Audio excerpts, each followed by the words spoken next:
Okay, good reminder. Thank you. No problem. I think that's all sorted now. Technology. Okay. Now let's begin our practice today. And hands overlapping your hands, resting onto your abdomen, and slight bow. This is our regular greetings to begin our class. And I suggest you adopt it in your own class as well.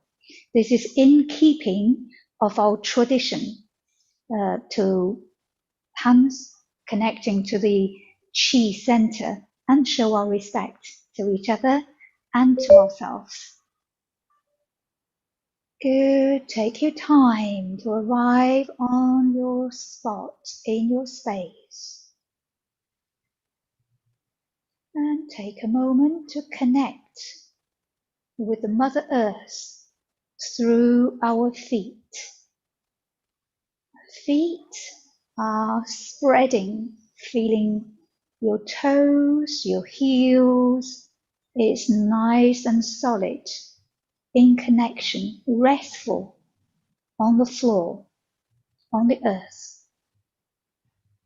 And crown lifting up.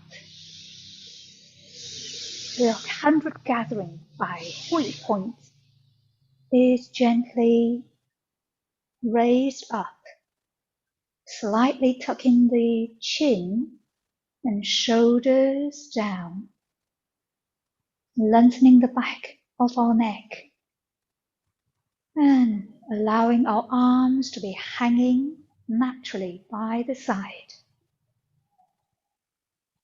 In your own time, we're taking half a step to your left.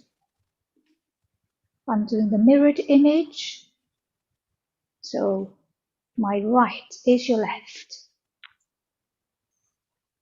Now just soothe the breathing and feel the breath coming in and out. And we're going to regulate the breathing a few times, floating your hands up from the front, palm facing up, and get in towards the center of the chest.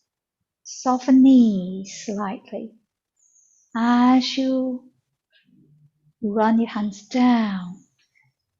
And again, rise. Inhale. Exhale. Clearing of the mind. Inhale. And exhale. Soften the knees. Allowing the mind to be connected with our breathing. And inviting that feeling of freshness into our body. And breathe out, releasing tensions and stiffness. Exhaling, allowing that freshness to travel through the body, cleanse away stagnations. Deep inhale and long, smooth exhale. Last time. Inhale, rise. And allow the body to relax as you exhale. And release tensions. Now change from corner 45 degrees. We'll get in again to the center of the chest, 膻中 point. And exhale as you soften the knees. Inhale. the freshness, the purified energy in through the center of our chest, our heart center. Travel through and release. Regulating our breath is the key stage of our Ba Duan Jing practice. And feel letting go of bodily muscle tension, stiffness, as well as any thoughts, worrying thoughts in our mind, clearing of the mind at the same time. Release. Last time. Inhale. Exhale. Smooth and release. Feeling the complete freedom and emptiness in our body. And change. Gather your hands up and slowly feel the freshness of the energy enter from the crown into our body. Travel through the cavities and like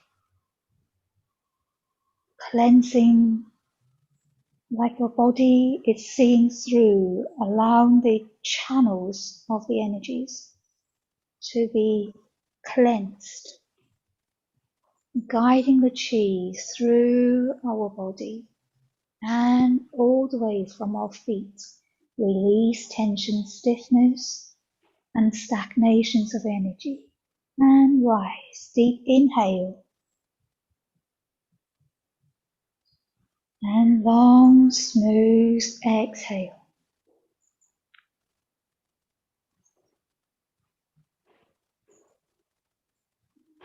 Inviting and keep reminding ourselves to be at the present moment, to be connected with our mind, in body, with the breath, and aware all the stagnations were built up by hectic lifestyle. Last time. And if you feel the warmth, the light coming through the body, and visualize it travel through, that's even better. And we're gathering the chi, our cleansed and purified, cultivated energy, back to Dantian, lower Dantian, or field, or the center of our chi reservoir. Feeling the center of the palms connecting to the center of the navel, or slight below. And take your time. You can half closing your eyes, or you can fully close your eyes. You may choose to open your eyes as well. Softly gaze diagonally forward and downwards. Not looking at anything, just softly gaze into the far distance. If you have your eyes closed, we're turning our vision inwards and visualize anything that you feel most relaxed, comfortable. And relaxing music or relaxing landscape scenery, or enjoy the sunrise, This beautiful scene of sunrise. Or you can visualize the ocean, peaceful and calming ocean.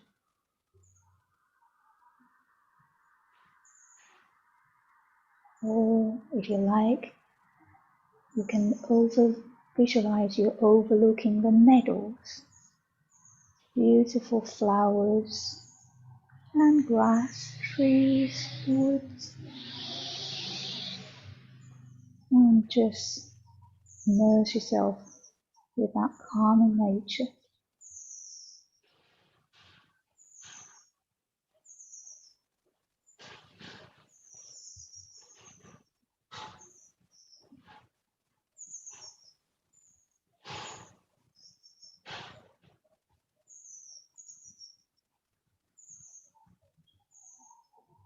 Center of the palms is still connected with the navel. Scanning when you have a moment, scanning through the body, the alignment of our body. Crown rise up, shoulders down, chin slightly in, tongue touching the roof of the mouth.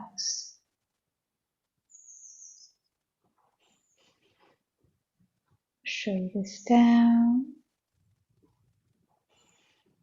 and chest unnaturally, slightly concurved.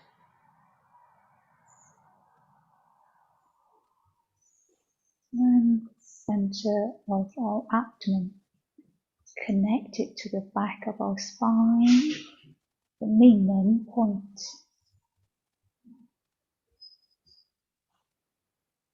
And be aware as we breathe in and out. We have the vertical alignment from the Bai Hui 100 gathering crown of our head, vertically in line with Hui Yin, the pelvic floor, the extreme Yin point,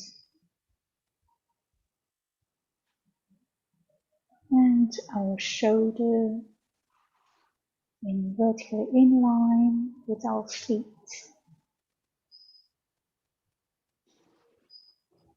Shoulder well, acupressure points is vertically corresponding to our ball of the feet. Bubbly spring.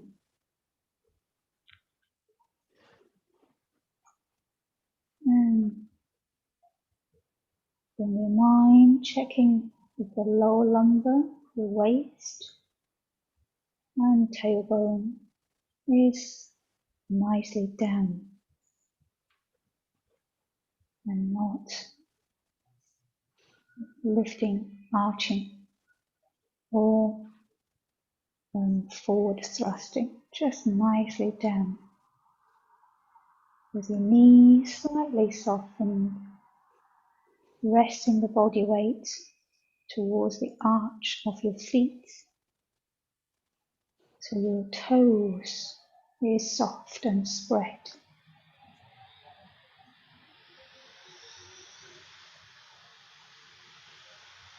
In your own time, you take one last long inhale, exhale, and slowly in your own time, retracting the hands back to the abdomen, back to navel, and gently rise, feeling the warmth of your Lao Gong point, center of the palm, connecting to the abdomen. And feeling the warmth of your navel in your palms, 劳宫 point. And take your time, giving yourself gentle massage.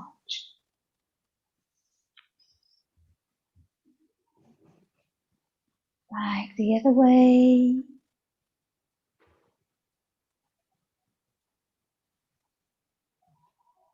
Three times.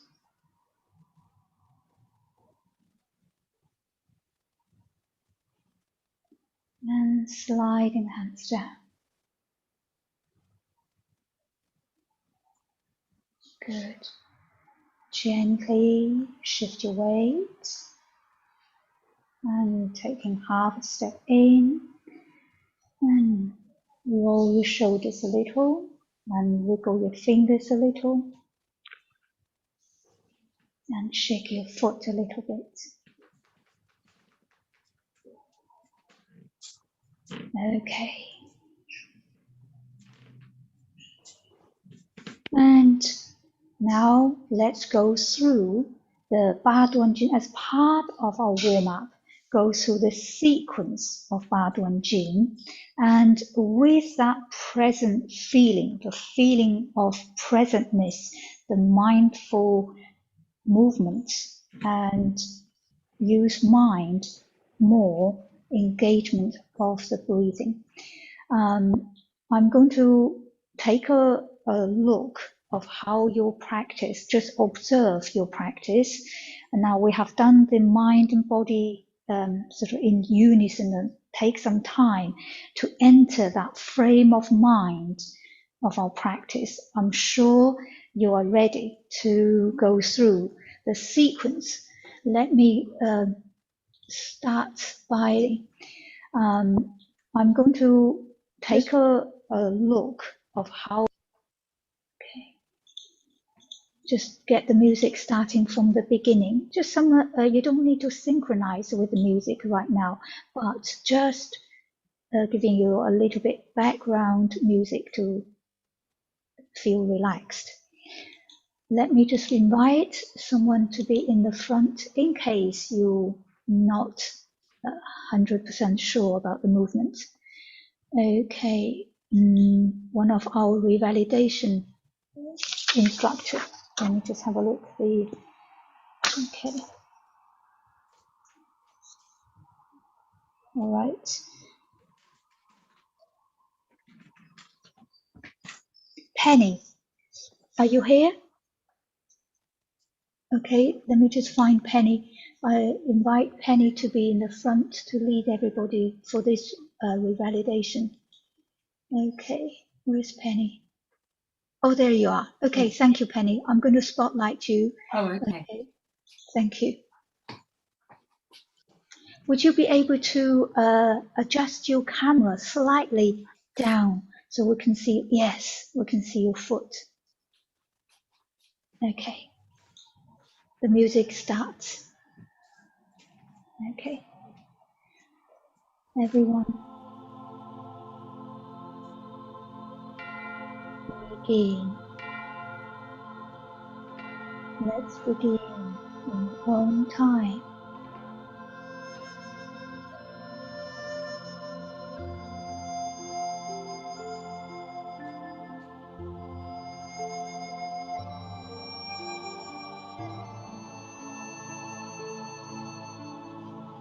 Good.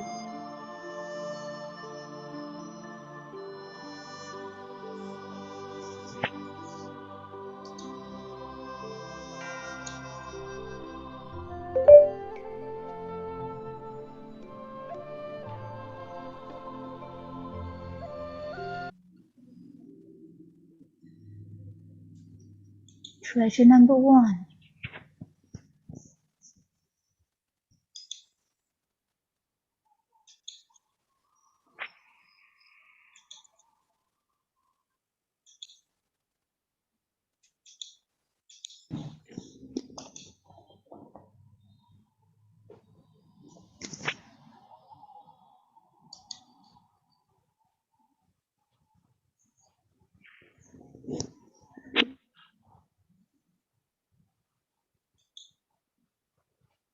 Shoulders relaxed, as we rise. Joanna, shoulders down, yes. Keep expanding. Soften your knees. That's it. Rise. Feel you growing, you're expanding, and soften your knees. That's it. Enjoy allowing the body to be soft. Rise.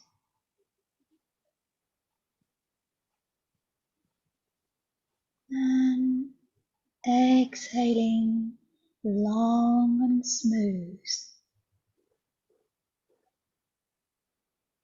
That's it. Keep going.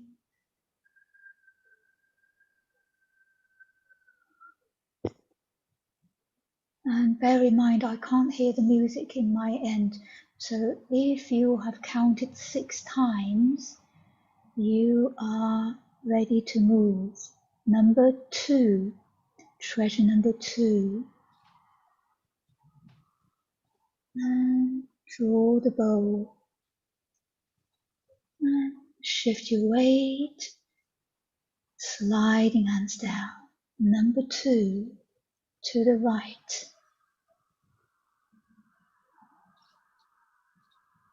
Eyes gazing. Shift your weight smoothly. Bring the foot in and to the left. 2, 3, shift your weight and 4. To your right. Again.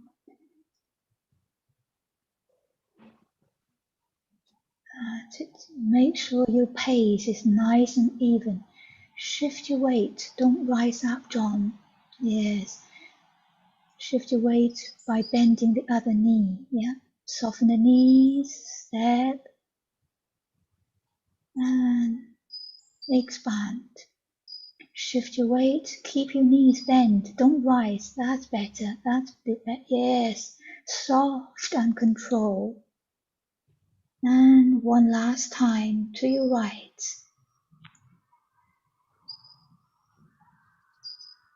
Expand. Smooth. That's it. Nice and smoothly. Bring the knee halfway in this time. Ready to go on treasure number 3. Rise. Use the mind. Feel you moving against hydraulic resistance. And slowly back and rise. Feel that energy travels through the body. Your movement underwater. And slowly back. That's it. Mind engagement. Yes. Up. Inhale. And exhaling. That's it. Your arms is representing that movement of chi. Expand. Yes, this feeling is good. And exhale.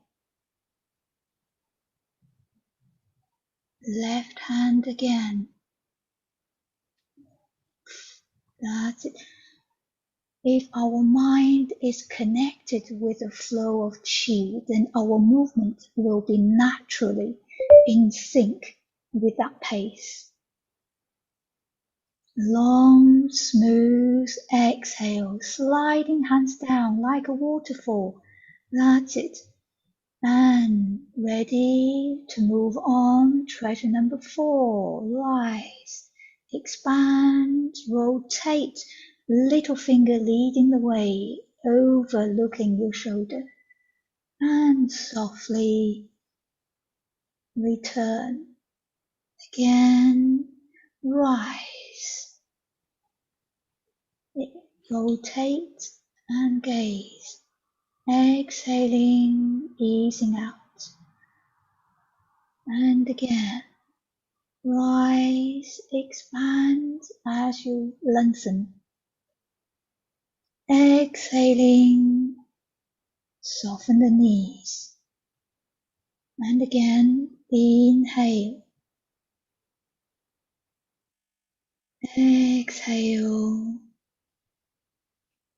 Soften knees. That's it. This pace is much better. And to your left, expand. Exhale. Last time to your right. And exhale. Pivoting from the heel of the palm. Ready? Treasure number 5. Lifting up the millstone over the head and sitting horse riding stance. Rest your hands on the quads and to your right and sway to the left and roll the hip and the neck, sitting down, working your way back.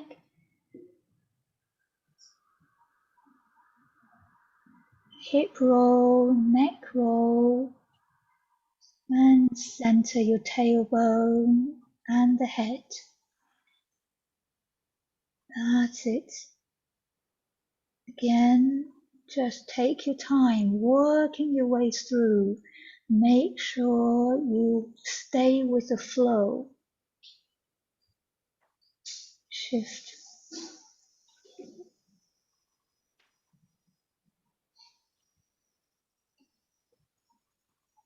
And that timing, try to work on the timing. Roll, sway back to left, hip roll first and neck synchronize, and keep lengthening the tailbone. That's it, and the crown. Working your way back, lean, rotate, sway, hip engaged and neck engaged, lengthen, hop,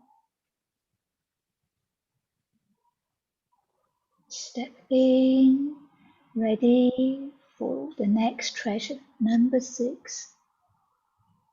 Transition, sliding hands forward and raise your hands again.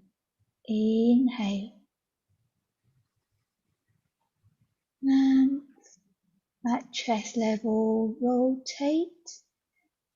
Keep your torso straight and bend forward, massaging. Sliding hands forward, keep lengthening, floating yourself up. And again, inhale, exhale.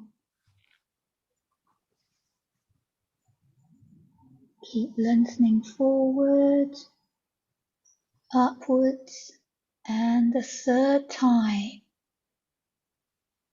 at chest level, spreading, follow the rib cage, keeping the torso tall and then bend. Floating the hands forward, keep lengthening. That's it. And 4th time. I think this is the 4th time. And massaging way down.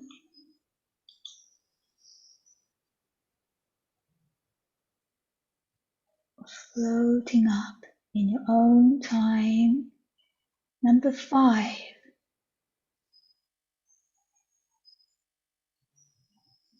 Spread, massage, stretch, floating forward and floating up. Last time.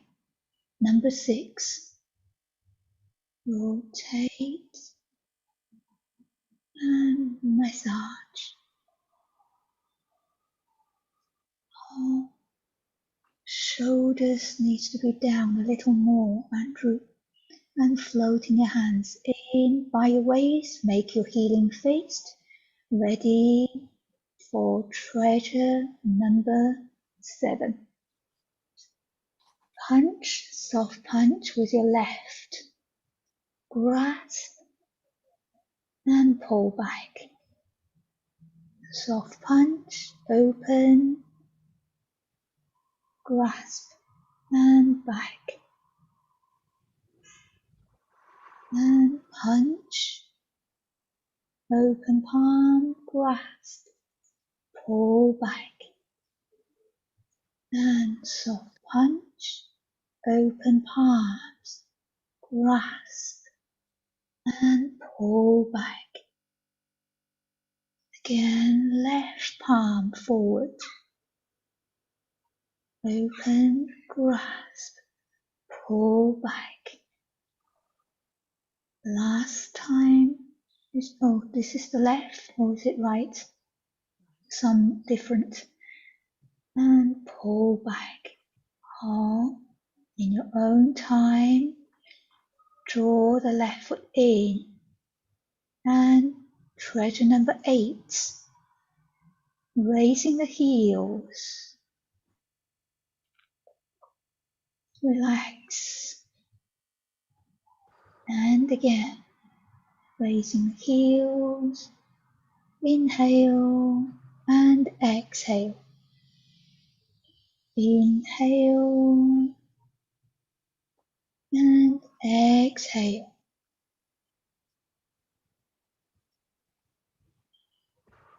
Inhale, exhale. Inhale, exhale. Close your hands. Return Qi back to Dantian. Take one moment in your profound calmness. Stay with your breathing for one moment.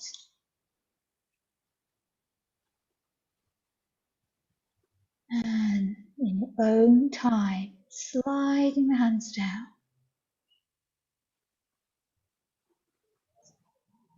Good. Well done. And gently roll your shoulders back and wiggle your fingers a little, just allowing the body to be soft or relaxed as much as you can. Okay, wiggle your foot, wiggle your knees, take a moment just giving your body a little shake. Well done, everyone. Okay, excellent. Well done. I'm inviting everyone to take one moment to sit down, so close to the monitor, if you can, or the camera slightly. Okay, just take one moment. Okay, okay, replace. Okay, well done. I'm taking. Yeah. Sometimes I have to take too much to computer screen. I have to make sure I can see you clearly with a little help with the glass. Okay, giving you a little bit feedback on what our run through. Yes, thank you, Penny. That was lovely. Yeah. Okay, so just giving you a quick feedback. We are a very large group today, so the best way to give you feedback, I think, is like everybody sitting down for one moment, and then we stand up again. The first and foremost thing to remember is that the exercise, the essence of our exercise, Ba Duan Jing, is to work on our qi, work on our energy. So it's vitally important. Music. All right. Somebody mentioned about music. I have stopped the music, I think. I have stopped. Yeah. Okay. Yeah, we didn't have music at all during the, you know. Oh, Yeah, you did. The music wasn't playing at all. Oh, okay. Yeah. I was sharing.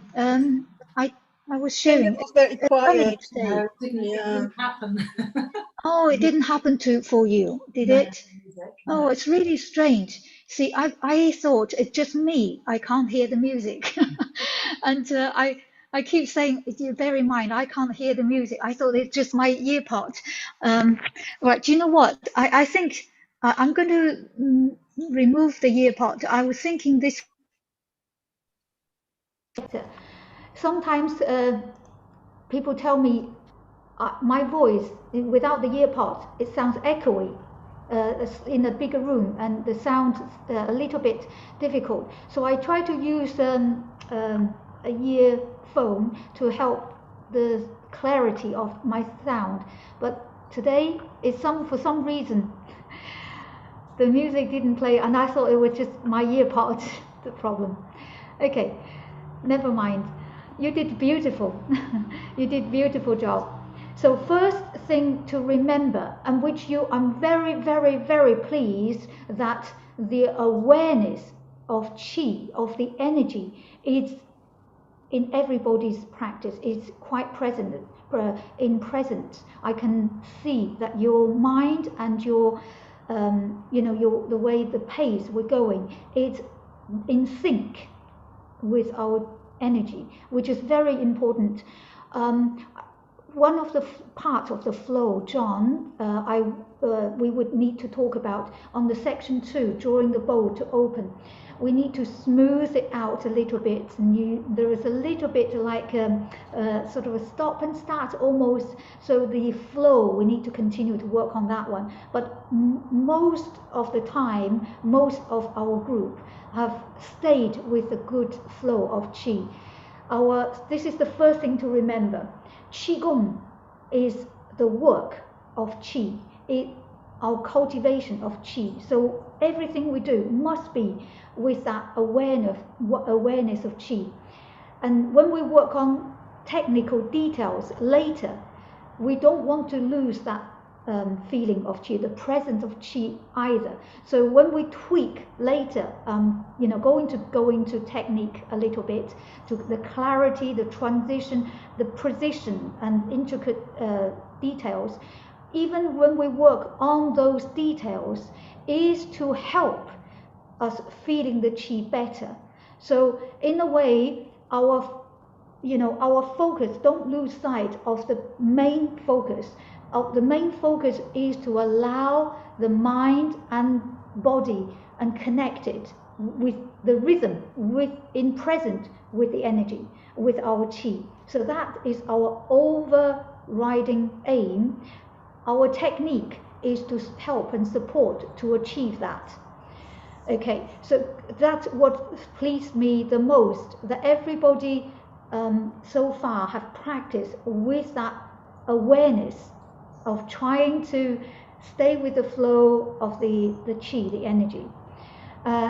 Occasionally we get, if we're sort of working on the techniques, occasionally I can see we lose touch occasionally, and this is where I will remind you again, don't forget the flow, don't forget the flow.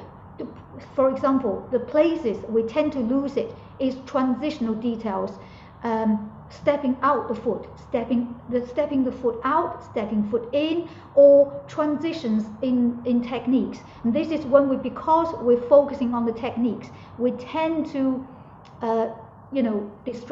be distracted. And so it's important to working on the technique and with that flow going. Don't forget that consistency. Okay, so that is the overall observation. And now I want to move on to some technical observation. Okay, the hardest, the most technically challenging is no doubt is number 5, shaking the head, swaying the tail, and that one. So we are still need to spend time to work on it, and timing is not always working perfectly naturally yet. So for example, sometimes your hips a little too fast and head too slow, and sometimes the head is a little too fast, then the hip roll. So we want to finish both of the neck roll and the hip roll on time. So they need to arrive at the last positions. The hip roll and the neck roll, they need to arrive on this position at the same time. So the hip rotation and the neck rotation, we're aiming to finish at the same time, but not necessarily starting at the same time, because your hip actually roll 3/4 of a circle, where your neck only roll 1/4. So you have a shorter distance for the neck roll and a longer route for the hip roll. So inevitably, if you start them together, they can't finish at the same time. Our aim is to allow the posture to arrive together, and therefore the starting time is slightly varied on the hip roll and the neck roll. This means when you arrive on the second diagonal line, the hip needs to start. The hip needs to start first. Okay, let the hip roll start first. Your neck stay until your hip is move past first position, second position, heading to the third position. Then you start joining, your neck start joining in. And then together, it travels, neck and hip travels together for the last quarter of the rotation. This way, they can synchronize together, and feeling comfortable and feeling that opening of the channels of the energy, and feeling that stimulation of the meridians together. So that is the timing issue. Not all of us have worked well on that together, and so that is a continued work in progress, really. More than one, quite a few of us still working on slight accuracy on that movement. So that is the most technically challenging posture, together with the horse riding stance, together with such a long time the horse riding stance and the diagonal line and need to be created. And also with that is the tailbone needs to sit down. Sometimes the tailbone, the sitting is lost. When we lean forward, we lift the bottom up, so it's a little bit top heavy. You're leaning quite a bit forward. So we really need to work on that one as well. So a number of things on treasure number 5. Sitting and sort of sliding and alignment in the same dimension, and working your way across with your tailbone sitting down. Then it's the timing of hip rotation, the neck rotation, and all kind of tweak it to a smooth and sort of in tune with the flow. So that one is something we need to continue to work on. That's one. Number 2, the most technically timing issue again is the immediate treasure number 5. Treasure number 6. Treasure number 6 is the timing. Again, when we worked on this last week, massage the meridian to the back. At this point, don't bend forward yet. Don't rush to bend. Okay? It's not from here. You need to keep your torso nice and straight. Massage through the lumbar and to the past your bottom or your glutes. So to here, and then you're folding over from the hip and pelvis, folding over downwards, and continue to massage, right? So try to stay nice and tall, don't rush it, When you reach to your arms natural straight position, then bend forward.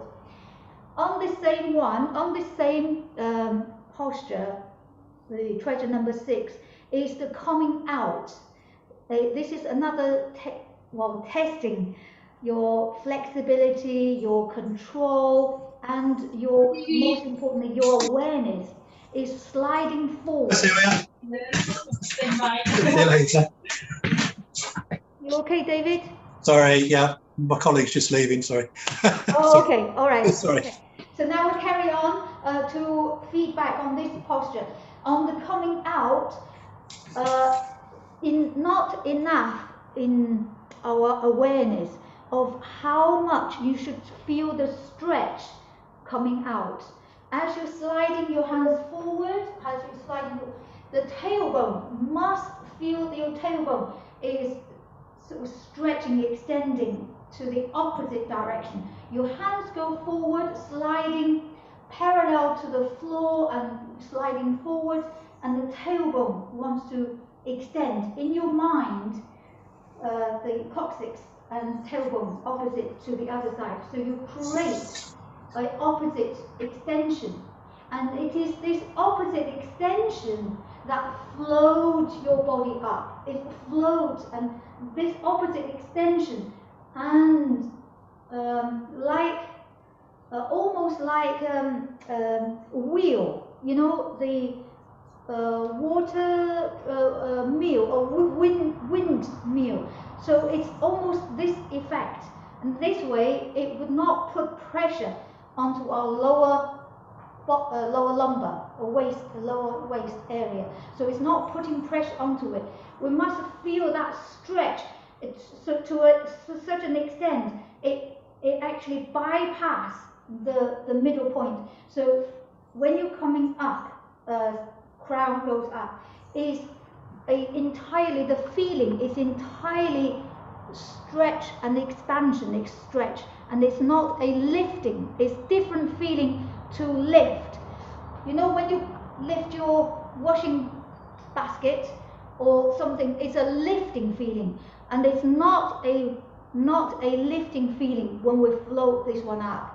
So when I see some of our practice, there's not enough of that awareness in your practice, including some of the very flexible people. I know you can do it. And this posture, if your awareness is in the body, the posture will come out almost like transformation. Try it. Yeah, it will look much, much different. Yeah, good. I'm glad you're trying it now. Okay, that posture, when you float up, Mitchell, if you're doing with a full mindfulness of stretching forward and back, stretch, keep floating. Wow, that is totally different, isn't it? It's a totally different feeling. It's beautiful. Okay, when it's done correctly, and when you got the feelings right, and your body just naturally, the flow of that, we call it graceful. There's a special word. Okay, it's flowing state of grace or something along that line. It will change the way you move your movement, your body, but it must start from your mind guidance. This is the beauty of Qigong.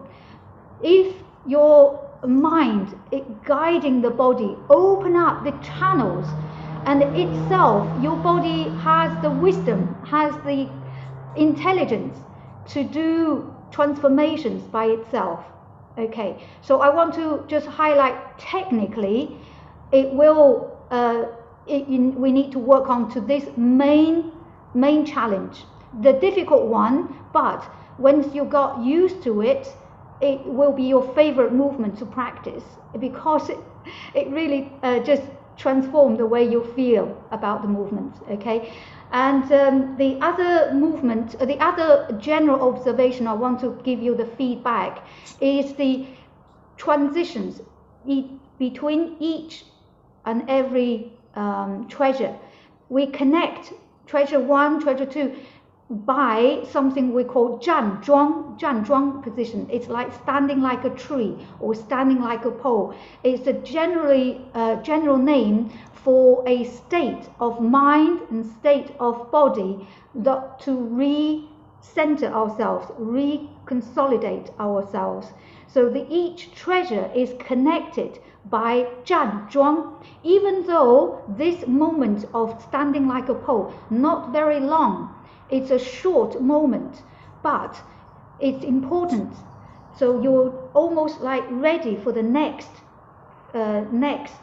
treasure, the next cycle of work, of energy, by recentering your body, reconnected with your breathing and your mind, so you're ready for the next one. So you're not rushing from one immediately to two. So this is each in transitional details between each treasure. Pay attention to this 站桩 position. For example, I just explain from first one, number one. After we have done treasure number one, to begin the treasure number one, 站桩 is like holding the ball. We stand here, and before we do the treasure number one, preparation. We are aware of this one, doing very, very well. After the last time, hold up heaven to harmonize. And treasure number two, we're coming back to a circle posture. The first one is like your embrace, your hug, your hold the ball, the chi ball. The second one is your arms becomes the chi ball. Your hands is become the chi ball. Finger to finger, palms facing up. And this is when you start. Step and cross hands. And when you finish, and you step in, return, feet together. This is transitional in between. Until you've done the last one. Until this is last one, when you finish, we'll have feet shoulder width apart. This transitional. But this 站桩 is encircle the chi ball. And now between the treasure number two to treasure number three, after you have done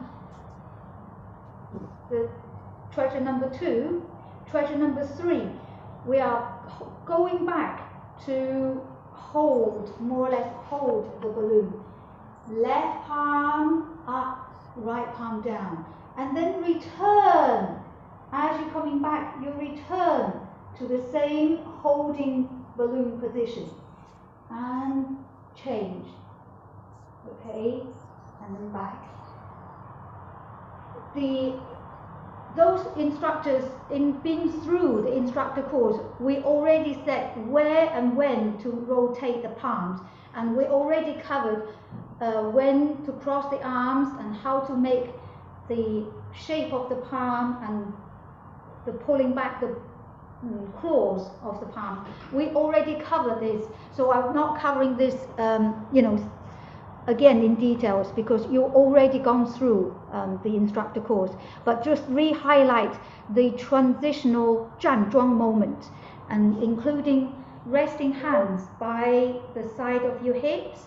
And this is in particular apparent when we transition from treasure number 6 to treasure number 7. Okay, I show you. When we come in, when we do this posture, this is the last time of treasure number 6. Treasure number 7. Okay, sliding the hands down, until you have your hands, palms facing down, fingers forward. Treasure number 7 is the punch. Okay, so make sure you're sliding your hands down to the 站桩 position, and then make your healing fist. Palm facing down, fingers forward, and change into 握步 and step. Horse riding stance, and then do the punch. Mirrored image punch, soft punch. Okay, and not too early, not from here Okay, not too early. Sliding down, sliding down, sliding down. Soften the knees until you are reaching to 站桩 position, 站桩, and then make your healing fist and step. Okay.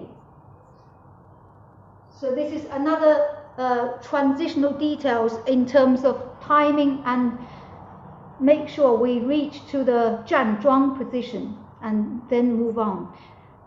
Is that clear? All right. Yeah. Okay. Good. You're all following. You're all following where I'm talking about. Okay. Super. Great. Hey, it's David. What's the transition between 4 and 5? Okay. So, yeah, has that got a Jamjong in it as well? Yeah. All right. From here, when you're coming out from here. Yeah. Okay. This, after you're coming back from looking to the right into transition, you rotate your palms in as if you're holding a millstone, like here. This is your transitional 站桩 position. Okay, this is your 站桩, palm to palm, almost palm to palm, like as if you're part of that millstone. Okay, and then from here you take a step to the right and lift your millstone up over the head, and then spread your arms, sitting down. Okay. Is that all right, David? Is that clear? Absolutely grand, thank you. Yes. And then you soften your knees and feel that you're now starting to embrace the millstone, a little circly arm. Okay. Make sure there's nice and curved arms here, curved, and not sticking elbows out or collapsing inwards. Faye, would you cover the transition between 5 and 6 as well, just for me? and 3 and 4. As you come out of the last one, where you come out of the swaying. Okay. Yeah, 7 and 8. Yeah. Okay. As you come out of the sway in the head and into the next movement. Okay, good. If there's still a little bit unsure or clarification needed in between each transitional details, the 站桩, let's do it. Let's go through them all. And this time, we're not focusing on the repeat of the treasures. We're just going to do the treasure once, and then focus on the transitional details between each and every treasure. Is that okay? Yes, brilliant. That will give the opportunity to cover. Ones on each side, on the side ones, on the ones which change over to each side. Do it twice and do one to each side. Okay, yeah. If there's a left and right, we just do one on each side, and then focus on the transition. Yeah. If there's no left and right, we can just do the one time. And if it's only up and down, there's no left, right. So just do it once. Excuse me, what does 站桩 mean? What does 站桩 mean? Oh, okay, sorry. 站桩, it means standing like a tree. Or standing like a tree. I see. But the hands are different. Sometimes can be like this, and sometimes like this. Yeah, I thought it was one particular position of the hands, but obviously not, because you call Jamjong this, and then in the other transition, Jamjong this. So it can be the hands or arms can be in different position. It would still be called Jamjong. Okay, thank you. Aurora, thank you. Jamjong is an umbrella name. Jamjong is an umbrella name, and just it's referring to standing still meditation. Standing still meditation. Okay. Thank you. Thank you. All right. No worries. I have this late message from Jay. Jay, you said, sorry, I'm late. Is it okay to stay? Of course you are, because you are part of the course. Jay, you came in late, but if you sign up for the course, you should stay. All right. Okay, so now if no more questions, then we'll go through the whole, every transitional details of the 8 treasures, okay? So I ask you to stand in your comfortable space, in your safe and comfortable space. Okay. Okay, I'm going to stand a little bit far away from the computer, so my voice may sound a little more echoey now. I apologize. Maybe I'll try to use this. Okay, I have a backup of my, this is another something I can use, see if it works.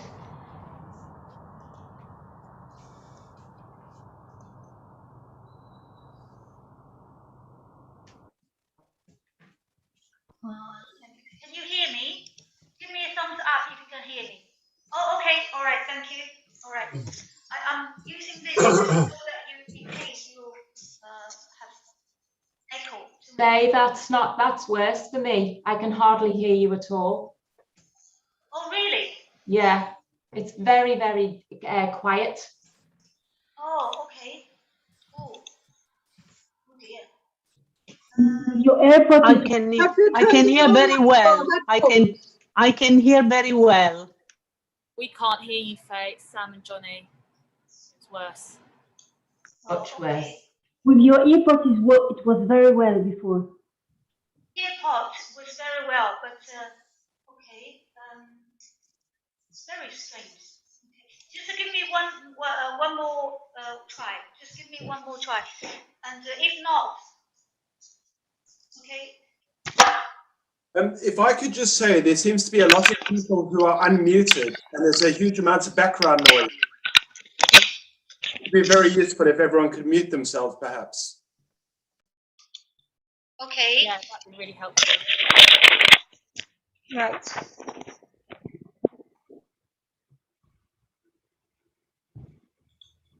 Okay, can you hear me better now? Yes. Oh, okay. All right. Super. All right. Oh, it's a bit like a hit and miss. I don't know why, but I always seem to have sometimes on days. Everybody can hear. Yeah. All right. Thank you. Okay. Transitional details. Okay. To begin, take half a step to the left. Centralize the body weight.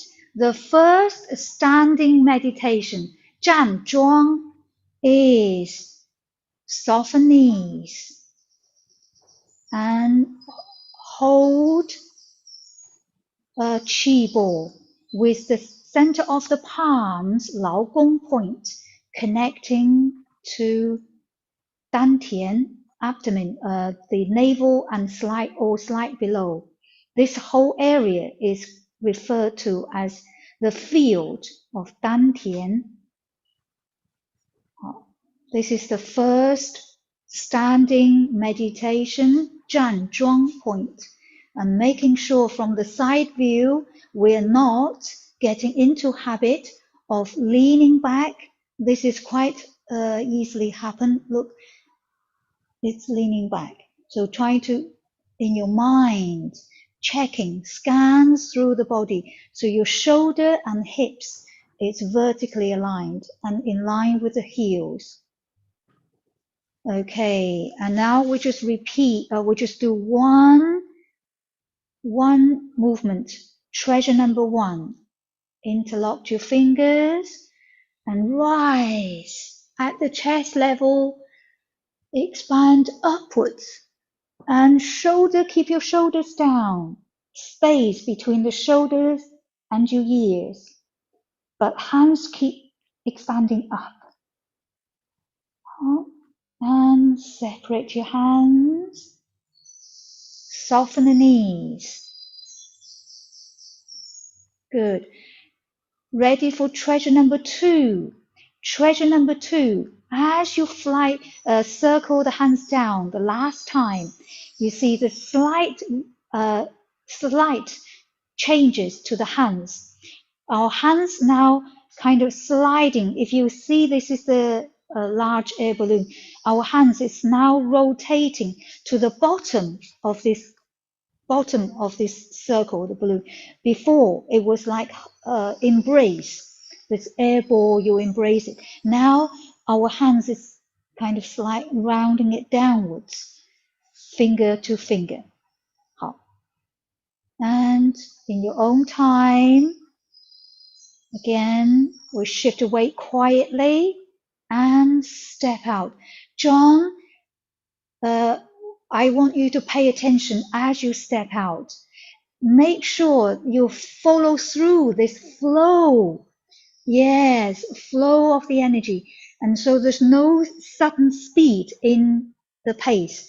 And sitting, drawing the bow. This is not a martial art practice. So we want to be, the pace is even. And look the other way. Look again. Smooth transition, keeping the knees soft. Try not to stand up. Okay. And step in. This is the left side. See, when we come back in between, your hands coming back to this part of the circle, finger to finger, palm facing upwards. And try the other side. Soften your knees. Again, control, stretch your toe out. All right. Try not to rock the top of the body. Yeah. Try not to feel that you're rocking sideways or rocking the other side. Must keeping the torso nice and straight. And control, reach your toe out and cross your arms. And sitting down with the same awareness of the pace and flow to gaze as you draw the bow open. And look the other way. That's it. Follow through the pace. Keep your knees bent. Preparation for treasure number 3. Taking half a step back. Shoulder width apart. Shoulder width apart. And we return to hugging, embracing the chi. Very similar to number 2 and numbers 1, 2, 3, very similar, except small details, small hand position difference. And ready to begin treasure number 3. I do the mirrored image, left hand, rise, right hand down, stretch, deep stretching. And slowly, as you soften the knees, sliding the hands back, return to this Zhuang standing meditation position as if you're hugging the chi ball. Swapping over, rise, synchronize the hand and foot movement. So feel that pushing, the body growing and the pushing, they finish towards the end. Important, timing-wise, the energy keep expanding, not just in one part of the body, but it's in the whole part of the body. So you're expanding with your hands, also expanding with the crown, also expanding downwards. Okay, so this expansion continues, together finish in your hand, in your crown, and in your feet, your tailbone at the same time. That complete means they arrive together. And soft, easing out. Soften your knees. We need to prepare now for the transitional details. Ready? Sliding the hands down. This time, the last time, as if you imagine there's a waterfall coming down. We gently stroke the waterfall and arise. This new standing meditation position. Zhan Zhuang point. The name for this one is to feel you rest your hands on the side table. Why? Because your fingers are pointing forward, palms facing down. Fu An Zhuang is the Chinese name. Fu, resting, touching, or just putting hands on top. Fu An, An means the surface. Okay, gently rest on this. Again, the torso needs to be nice and straight. No, don't lean back to the couch or don't lean forward onto the table, your computer. Okay, so we need to keeping the torso nice and straight. This restful position is by the side of your hips. Good, enough. Just right. 好, this is between treasure number 3 and treasure number 4. Now ready to move on into treasure number 4. From resting on the table position, 1, rise, fingers pointing down, expand, 45 degrees, rotate, little finger leading the way, keep expanding, all the way from the tip of your fingers to the center of your sternum, and gaze, left first, and easing out. Soften your knees, again sitting, resting, feeling comfortable. Good, feeling safe. And rise the second time. Rise, fingers down, rotate, and stimulating, expanding, releasing any stagnations of the energies, letting go, looking over the shoulder to your right, and prepare for transition to the next.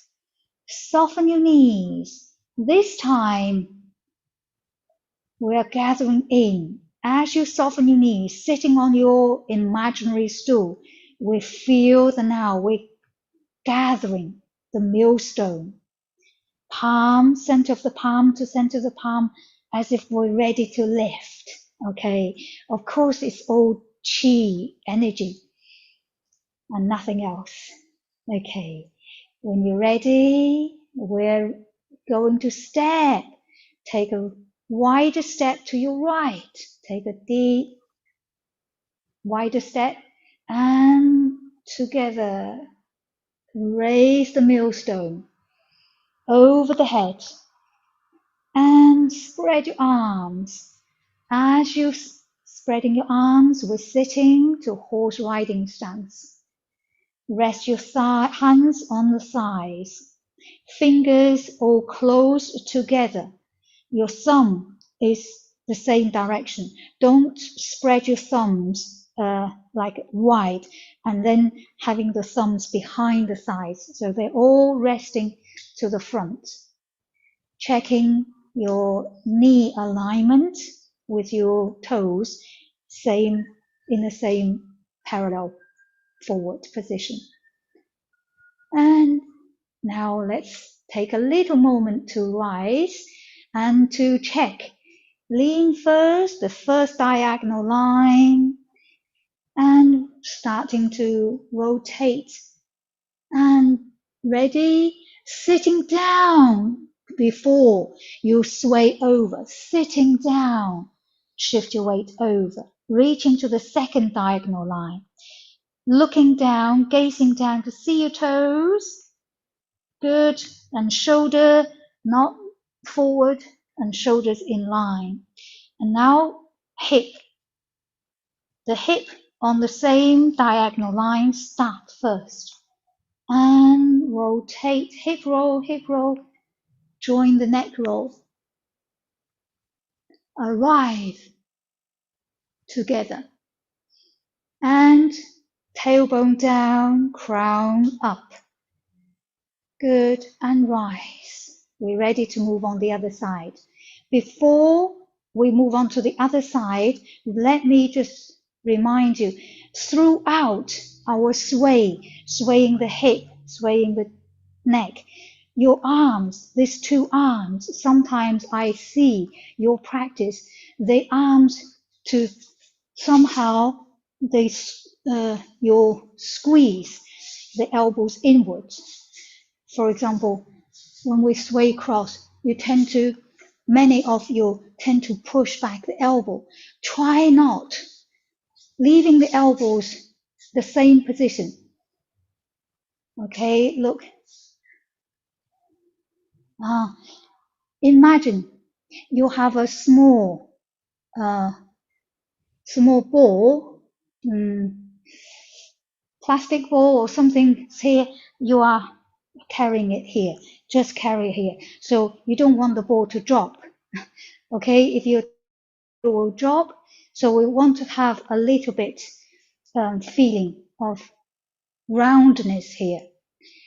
When you're ready, let's work on back the other way. Rise, lean, first diagonal line, and start rotating, sitting down as you sway. Again, remember the space, okay? And then the hip on the line, do the hip roll, neck roll, and sitting, lengthening the tailbone down. Good. Ready to move on to the next transitional details. Hands sliding towards the hips and spread. Arms spread. At the same time, body weight transfer to your left and taking the right foot in, half a step. This is the only posture that we step to the right. Remember? So keep going. Wait. Yes. Keep going up. I have one moment of suddenly doubt. Okay. But it's nothing to worry about. At this center chest, keep going. Soften the knees. And rotate fingers forward, almost like the previous, resting onto the side table movement, but no stop and sliding forward. Up. Stretch up. Okay, let's do this transition once more. It's a little bit more involved than all the others. Okay, so starting from the deep squatting, the end of treasure number 5 into treasure number 6. Ready, and go. Hands spread, shift your weight together. Step in halfway. Keep rising your arms as you stand up tall, palm to palm, shoulder width. And flex elbows, finger to finger. And soothe your way down at the chest level, starting to soften your knees as you continue. And arrives similar position to the standing meditation. And sliding the hands forward. Rise. Deep inhale. Long, smooth exhale. Now we're ready to perform treasure number 6.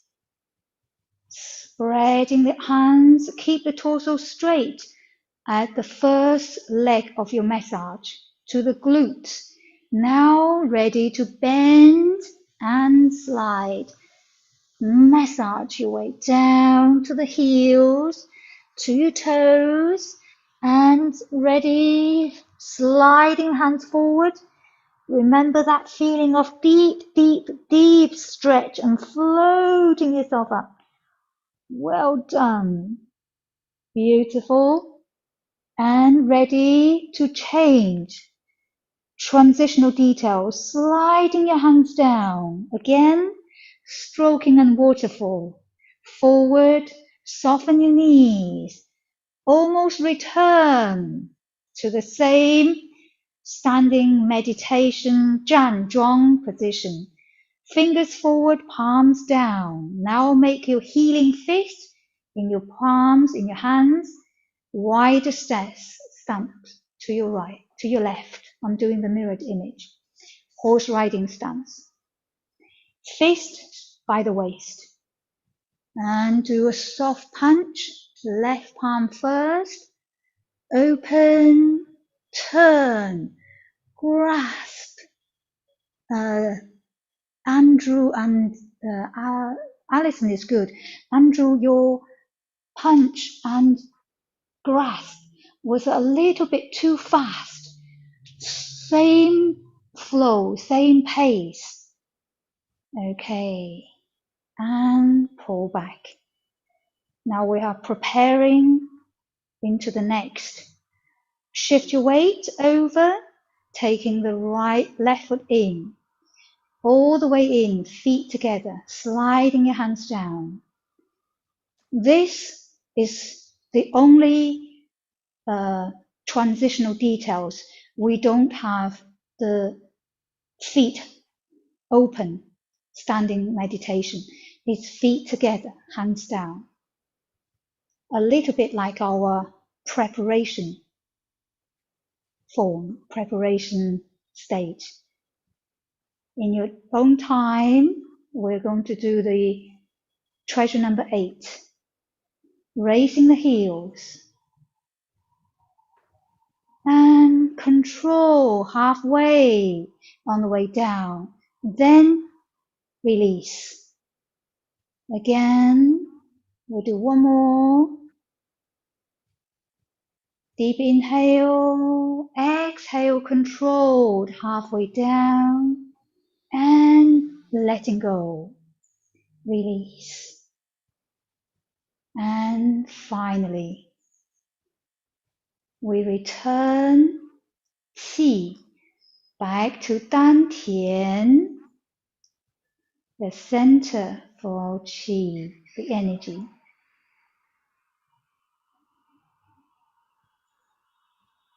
And sliding the hands down. Good. Let's just take a moment to roll the shoulders a little, making sure there's no tensions and in any part of the body. Okay, giving your hands, fingers a little shake and foot a little shake. Okay. I hope that this run through answers most of the questions about the transitional details, the transitions. Did you hear okay? I didn't send. Oh, okay. All right. Okay. We finally got there. Yeah, after trying all different devices. Okay, good. That's the main thing. As long as you can, yeah. Oh, okay, good. Kevin and Teresa, that's good. Okay, so even though Qigong movements are done very gently, slowly, but every single moment is controlled, is with connection, with that awareness. And so it's no moment in time is done by chance. It's not done by random. You know, it's not happen random. It's very controlled and with a lot of careful guidance, if you like, to that unity between the mind and body. Oh, okay. Thank you, Fei Xia. Yeah. So because it's our instructor course, like always, our instructor we see is our practice ambassador. You are the ambassador to what we want to achieve for the benefits to our students. So we very much like to invest our time and share the experience, expertise with our instructor and encourage you to go deeper, to ask questions and to reflect in your practice. If your practice is of a high standard and with deep level of knowledge, then it's easier for your students to gain that benefit. And it's easier for you to demonstrate the quality of that body wisdom, the trust your body. When our body, our body and mind are guided into the right, if you like, describe it like the frequency of the energy. If our guidance is in that right frequency, the way you move will reflect that frequency of energy. And therefore, I tend to spend a lot of time to say, imagine or feel it, or what, this kind of words. And this kind of words are important because if we only do it mechanically, only learning as a technique, then the movement will come out without the feeling of qi. You may do a very technically very good movement, but it's mechanical. It's mechanical. The mechanical way hasn't quite got that frequency of the energy, and therefore that, if you like, the benefit, the healing part of the energy is not penetrating inwards or deep enough for the body to receive, or for that matter, not only the body, but internally the emotional energies and the spiritual energies. So all of that deeper level of our energy cannot be connected or corresponding to.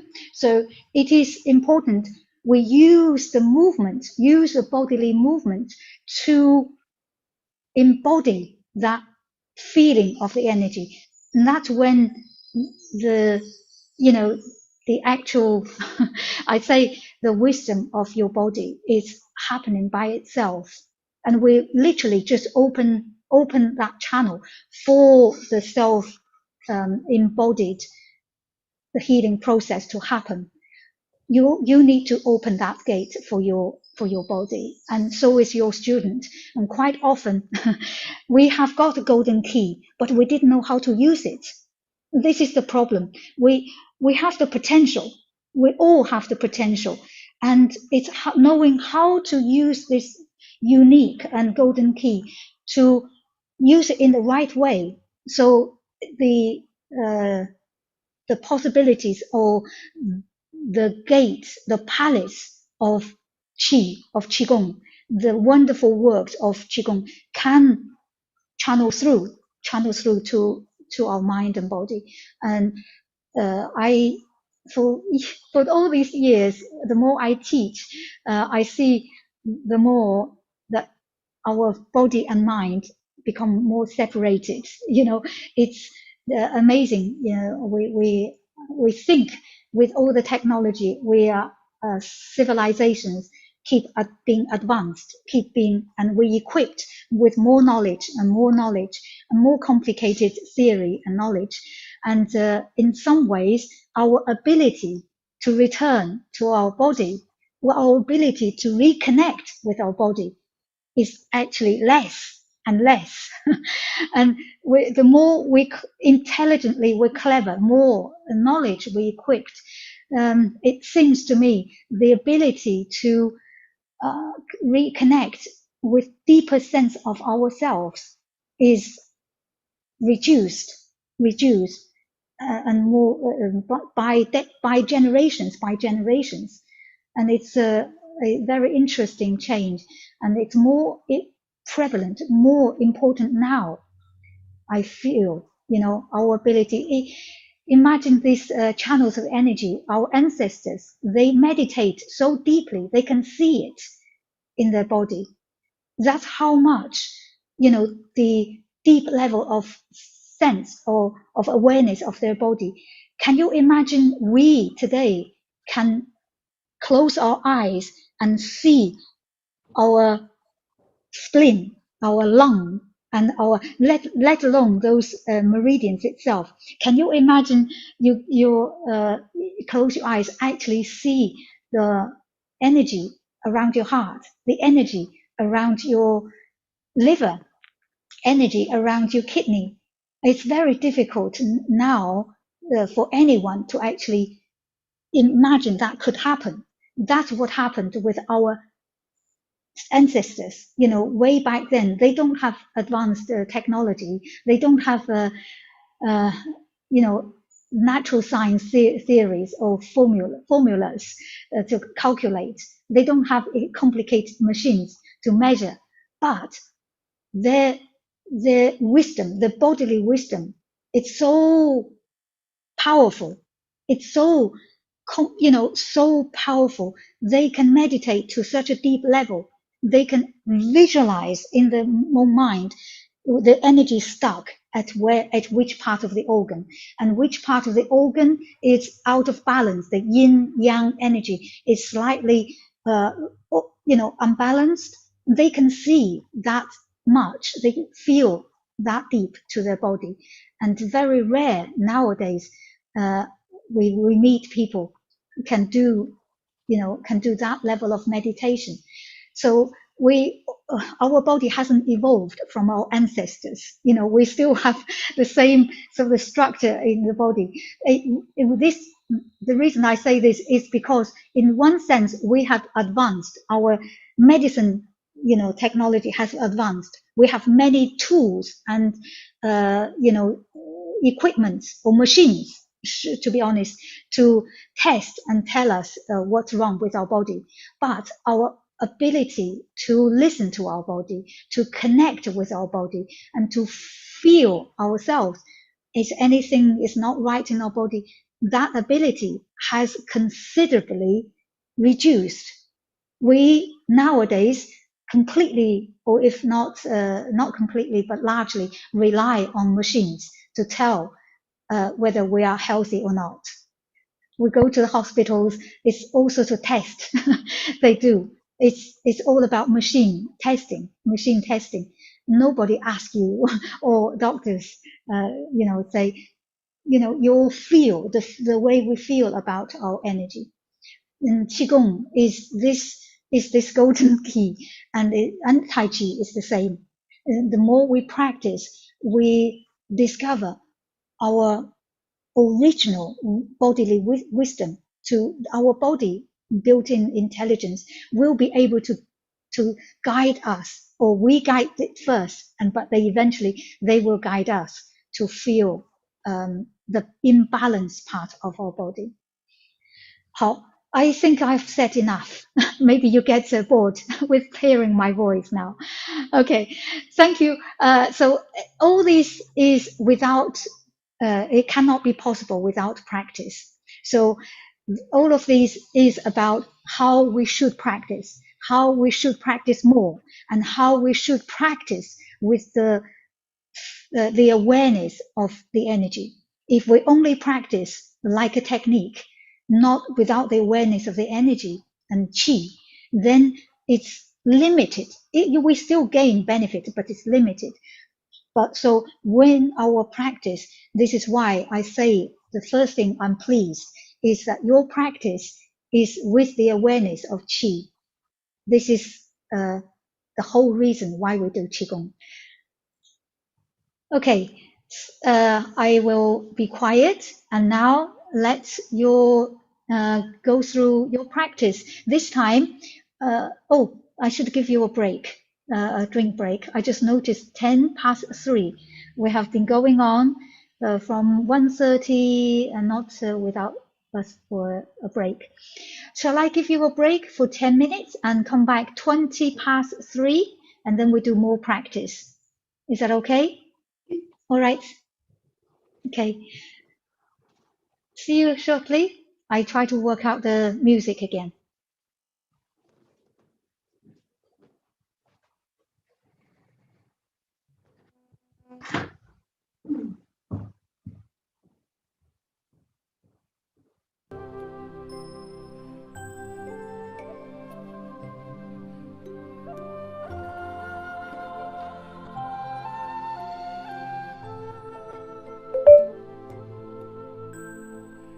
Hi, Jay.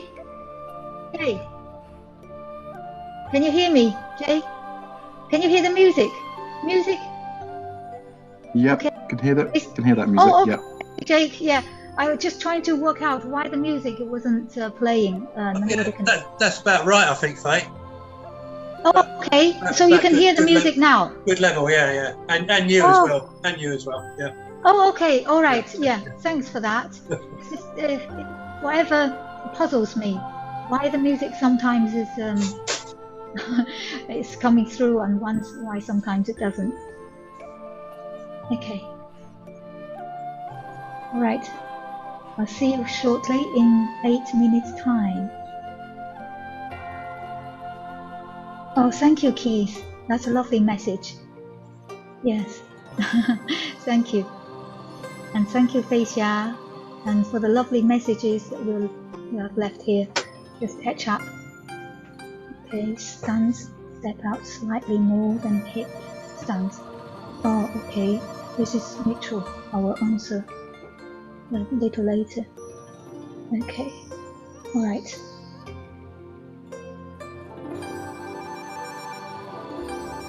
Oh, okay. Thank you, Rob.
minutes, but about 10 minutes. It's so lovely to be in the garden. Oh, good.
Okay, we have 1 minute.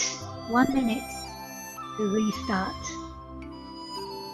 And thank you for leaving the message, your message in the chat box. I have got your question and rules, and thank you for everyone for your complimenting messages. I have also got the message from Mitchell, stance, step out, start with northern hip stance. It really depends on which movement. Yes, Mitchell, can you explain which movement, or just in general? Yeah, so it's not the horse stance movement. It's just when you say take a step out, you look more like shoulder distance than hip distance.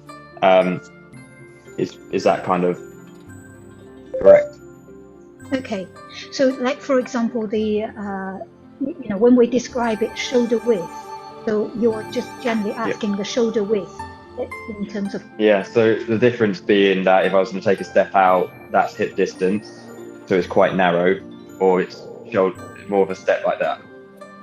So I would say just more shoulder. Yes, this width is correct. So our distance when we step out is not exactly hip width. We always describe it as shoulder width. Okay. Yeah. So shoulder. I've got a few changes to make to the way I teach things after today. It's only tiny things, but that's why it's fun, because I've been looking at your video on YouTube, but I got in the habit of watching your old ones. So the transition was more like between I think move 3 and 4.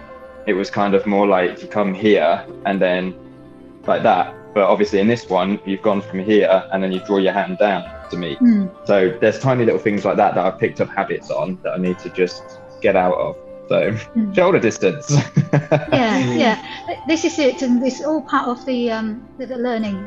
Sort of picking up small details. Perhaps you never noticed that before, and sort of you notice more details. And that's a progress. So it's all good. That's right. Yes. So if you want to, just work on this standing at shoulders width, and there's two sort of like two acupressure points just at the very, if you feel the shoulder, there's a sticking out point, bone, if you like, and that point needs to be correspond to the center of your ball of the foot. So we're not terribly often use the edge, the little toe, the outside of the foot in line with the outside of we tend to use acupressure points here. So the middle of your ball of the foot here is correspond to the shoulder well here, just sticking out more or less. But it's in your mind feeling that they correspond. That's good. That's good enough, really. And once you got used to it, you can, it become habit. Okay, so it's mostly stimulating or opening about the meridians on the on our body. Okay, and the couple of transitional details. Yeah, I see what you mean, and it is good to just kind of slightly amend it. You know, update your habits. But all of us have a little bit habits to, you know, to amend anyway. So that's continued development. Good. And I'm going to answer the question that the number from Ruth on number 5. Okay. So yeah, this is what I expected. Number 5, regularly we are not very clear. So it is worth a bit later we're going over it again to work on the timings and technical requirements, alignment, all of that. Is anyone else having similar movement or questions on treasure number 5 before we delve into the movements and techniques again on that one? Is anyone else having any questions? Is it just Ruth? I'm turning the music. Also about treasure number 5, because the thing is, you know, where you look at what stage, and that I find sometimes quite difficult, because it's difficult not to, you know, move your head, and if you're not exactly in line, you can't always see your foot and things. So it's very, very easy to, you know, get out of line by moving your head and trying to see what you're meant to see. So if you could go in a bit more detail as well as that, as to explain that move again. Okay. All right, Mikey. Yeah. So yes, treasure number 5. Yeah. Okay. Any other? Oh yeah. Okay, Keith. Yes, Faye. Just a simple one. I think I'm getting there now, but it's the posing as an archer. The height as you step in, yeah, and you step out for the next one. When you cross your arms, there's a sort of up and down movement. And at the beginning, I wasn't quite sure, but today I'm kind of getting it. But it might be worth just going through that again. Just that movement when you're low and when you rise up. Yeah, when you rise up to here before you sink again. When you open, you step in, soft knees.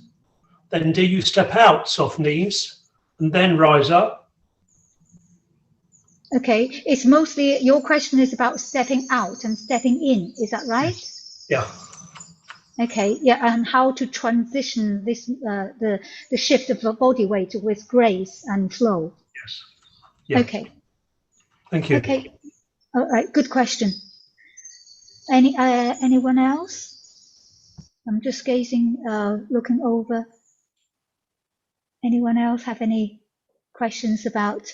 Yeah, Duncan here. Just on the punching one. It's Duncan. Duncan, hi there. Yeah. Hi. Does one punch to mid-chest or just straight out, sort of 90-degree angle when one punches? The direction of the punch, is that what you're asking? Yeah. That's my question.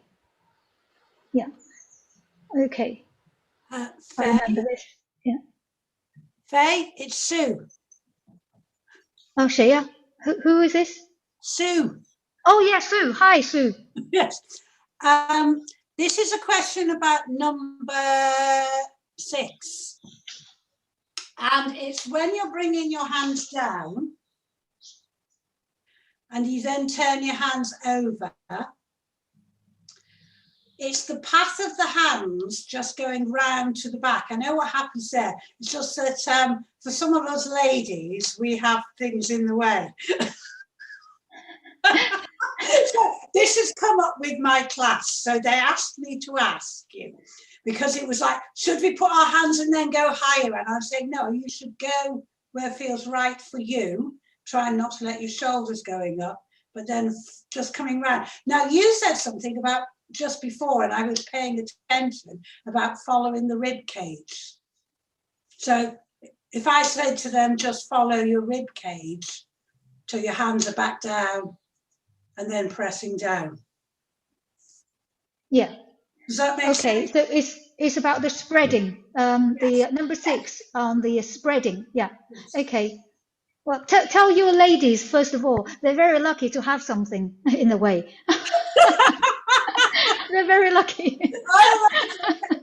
Okay, I've got that one. Yeah, I will cover that one. And I think this number 5, the 2 questions on treasure number 5, 1 question on treasure number 6, 1 question on treasure number 2, and oh, is it 1 question I missed? Oh, keys. Keys, it's question number 2, and oh, another question just now. Somebody asked. It's a different movement, is it? Oh yeah, punching, Duncan. Yeah, okay. That's treasure number 7. 1 question about the punching direction. All right. Okay. Hop. Let me just ask. Oh, treasure number 7. Well, have I missed? There's just treasure number 7. That's right. That's treasure number 7. That's you, Duncan, isn't it? Oh, sorry, Caroline. Caroline. Can you unmute yourself, Caroline? Can you hear me? Oh, yes, now I can, yes. Oh, good. I just wanted to ask with the, I don't know, I think it's number 5 where you swing the tail and the head. Yes. When you're about to lift the hip for the first time, are both knees slightly bent, or is there still the diagonal line? When you have done, if I go to it, I don't know if you can see me, but if you do, if you're doing this and you're about to lift this hip, do you sit down on your stool before, as you lift the hip, and then go forward, side, back, and to the center? Or are you lifting the hip with the I think if I mirror image with the right leg straight? Are you lifting it hip with it straight and then sitting on the stool when the pubic bone comes forward? Okay, yes, I understand your question now, Caroline. Yeah, I understand. It's a very good question.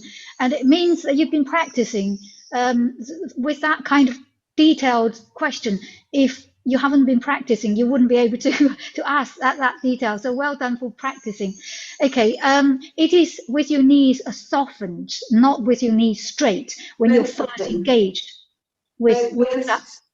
Both knees are softened as you yes, lift it. Yes. You sit on the stool and then lift the hip and circle them all the way around with both knees bent. Thank you.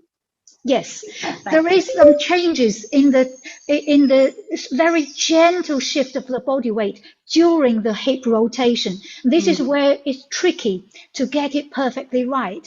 But I want to cover this when I answer treasure number 5, and to experience and practice it with that mindfulness. Everything is happening during the flow, during this flow. So we must not stop the flow just doing one technique. This is why I say the flow overall is very important. Don't stop the flow. So if we have that in the mindset, the flow is like the floating river, and you can't ask the ocean not move. The ocean is moving constant, and the universe is moving constant. So we're in this flow. It's during this flow that we're searching the energy balance, and it is exactly like how the chi move in our body. The chi is moving in our body in a constant change. We can't stop it. If we stop, we will be dead. So we're body, the chi in our body is in this constant flow, and it is within this flow that we are cultivating. We are working, doing tweaking, stimulations of our energy, and so we're not stopping the flow. In short, that's what I'm saying. But how do we stay with the flow and do the right technique is the challenge, is our instructors needs to learn. Okay, so this is mostly on excellent example is treasure number 5, and I have written a small list here. I will go through. Let's go through number 5 first, because there's 3 questions on number 5. So I want to spend more time on treasure number 5 and cover that, making sure that the challenging one everybody it's as clear as possible. It may not answer all of your questions in one lesson because your questions may evolve as you practice more. You may have a deeper level of questions, which is perfectly normal. So we will cover as much as we can technique-wise today on treasure number 5, and then we go on to other questions. Okay? Is that okay with everyone? Okay, and then number 6, number 2, number 7, I will answer. Faye, I put a question in the chat about number 7. So when we're in horse stance and we've got the palms here, the fists here, are you? Oh, hang on, one moment. Sorry, one moment. I need to find your chat. You left a message. You said. Yeah. Oh, number 6. Okay, this is when you punch out. Do you slightly twist? I meant number 7. Uh-huh. Do you slightly? Are you doing a slight twist? You look as though you are to me. So when you punch, are you slightly twisting? Yeah. Okay.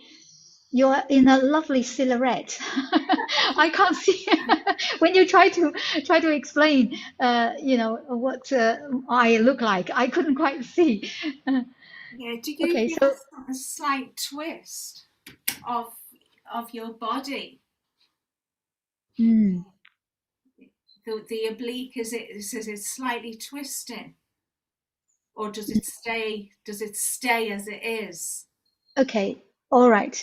Okay. Good question. That's number 7 too. That's number 7.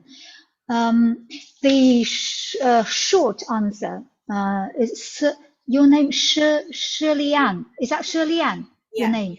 Yeah. Okay, Shirley Ann. The short answer is that there's very subtle involvement, but mostly is in your mind. It's the energy coming from the hip and waist, but without the physical twist. If that makes sense. It's not, as much as physically detectable, twist, but the energy has to come from the center, or from the push and the punch, and that is come with a little subtle involvement, the shape tweak, but it's not like a martial arts. The martial arts way, it needs to be physically, it needs to be manifested in a much more physical twist. But in Qigong here, it's not as physically twisted. Okay, that's the short answer. Or we can have a go and experience that again. Okay, I think that's all the messages on the chat. Oh, Patricia, number 8. I'm not sure we did the 8th movement last week. After that one to return chi. Oh yes, that's right. Yes, you're right, Patricia. Our progress is number 7. We learned step by step number 7, and we need to cover number 8 today. And because the number 8 is relatively easy, I kind of just ask everybody to follow along first of all today. Yes, I haven't forgotten number 8. We need to cover in a little more depth to it. Okay, this is the plan then. This is the plan. We are going to spend a little time just watching over the clock.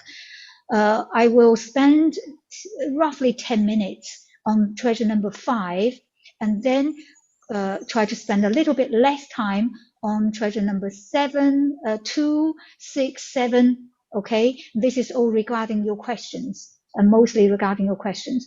And then hopefully we focus the treasure number 8 for those who were not for revalidation, but actually on the course with progressing to our number 8. Okay, and now I would invite you to stand up and to join me.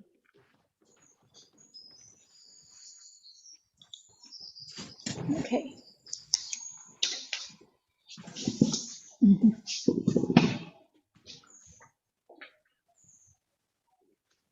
Oh, okay, Mitchell.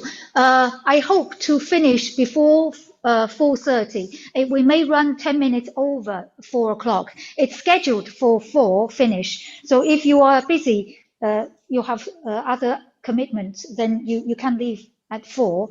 I try to finish 10 past. Okay. So we are going to do the treasure number 5, talking as we do, and go through the transitional details as well. Okay, just recap on the transitional. The last transition, we should come out from treasure number 4, open and expand, rebalance the energy by gazing to the back. Okay, soften your knees and return as if we are now start forming, hugging the millstone. And in your own time, shift your weight to the left, take a wider step, smooth, transfer your body weight, and rise. Over the head, lifting the millstone up and sitting, resting. Your imaginary stool, sitting on imaginary stool. Rise, not rise until your knees are straight. No, this is all relative. So we're sitting into a medium high stool and rise to a slightly higher stool. We're still sitting on the stool. So we don't ever rise with our knees straight. No, it's relative to from a medium stool, we come slightly up to the highest stool. Okay, so medium stool first and high stool. We're still having our knees a little bit soft, yeah, and then lean to the forming the first diagonal line. Now, some question is right here. Now, if you feel you can't look your toes without bending your head, then in your mind, you're seeing your foot. So we don't want to bend our head from the side view. We don't want to drop the head to look at the toes. No, we want to keep the head in line with the spine. So here, it's from a medium stool to a high stool, and gently lean over. If, yeah, it's more important in your mind, you feel this is a diagonal line. Okay, so that answers your question, Mikey. So don't bend, drop the head and look down. If you can see your toes in the peripheral vision by the corner of your eyes, great. If not, seeing it in your mind.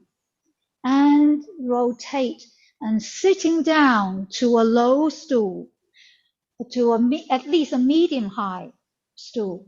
Reach to the second diagonal line. The second diagonal line, you rotate a little more. Okay, you rotate a little more. See my head rotate, not forward, but because I'm coming through here and rotate, it should be easier to see your toes, opposite toes, easier without dropping the head, but because you rotate your shoulders and your hip, the second diagonal line, it's easier to see your toes, again from the corner of the eye. If you can't see the second diagonal line, again, try to see it in your mind, visualize it, and not bending forward. Good. So now we're reaching to the second diagonal line. The knee looks straight, but it's not locked. Okay, Caroline answered that question for you. So here is, you are almost straight, but not locked. And then the hip on this line, needs to release. Okay, we have all practiced how to the 4 points. Yeah, hip release, release. So we've done that basic. So release the hip soften the knees, the corresponding side of the knees. So soft and release. And then come forward. Forward. This time you need to lengthen the tailbone and kind of almost like tilt the pelvis forward, right? Forward tilt, lengthen the tailbone, okay? Now you notice there's a subtle shift of the body weight already. So from the weight, almost 80% to the left. Now, as you soften your knees and rotating, your body weight starting to shift now. And then don't shift over, just stay here and keep going to the other side, and then the neck join in, you rotate. And then you lengthen, sitting down. Rise. Again, medium stool to high stool and lean. If the first diagonal line is a bit difficult to see your toes, then see it in your mind. You're reaching to this diagonal line. Rotate. Oh, sorry, I should do the other side. Working your way back. Okay, first diagonal line. Now it's the left and rotate, sitting down. Sway to the second diagonal line. Again, see if you can see your toes. If you can't, see it in your mind. And then the hip on the line will release. Soften the knees at the same time. Tilt the hip forward and quietly shift your weight. Neck join in. And tailbone down, crown up, and rise. Okay, and take your heels in, toes in, heels in, toes in. Just giving yourself a little rest. Okay, from the side view, just in case some of the alignment, important moments that you couldn't quite see clearly. I do from my right, but your left, okay? So from here, rise, make sure the torso is nice and straight. Rise, lean, no, okay, straight, and sitting down. Over, again, on the side view is this. No forward or no backwards, not leaning forward. And then it's the hip roll, forward and to the right, to the left. Tailbone and the crown. Try not to, this is the side view. And try not to make it you leaning back. No. Can you see? Your hip is forward, shoulder behind the hip. No. Yes. So your hip and shoulders are aligned. Tailbone, slightly feeling of arched. So tailbone lifted. So we have round, tilt the pelvis forward. Now is tilt the pelvis backwards. So this is the result of tailbone up. And then the head stretch up. Okay, so you are balanced. You're still sitting kind of like the center of the gravity is to the middle, not leaning backwards. So that's the side view. Make sure you practice safely.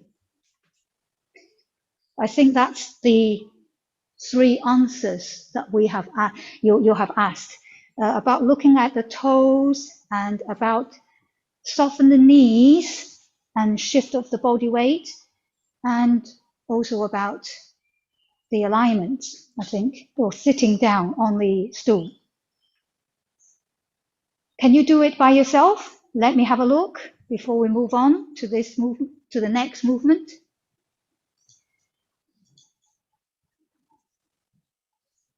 Okay. In your own time, rise. Take wider step, yeah. Rotate. Sitting, middle your arm, try to remember a little circle. Yes, yes, that's it, yes. Yes, keep the elbows in place as you go through. Yes, that's better. Yeah, try the other side.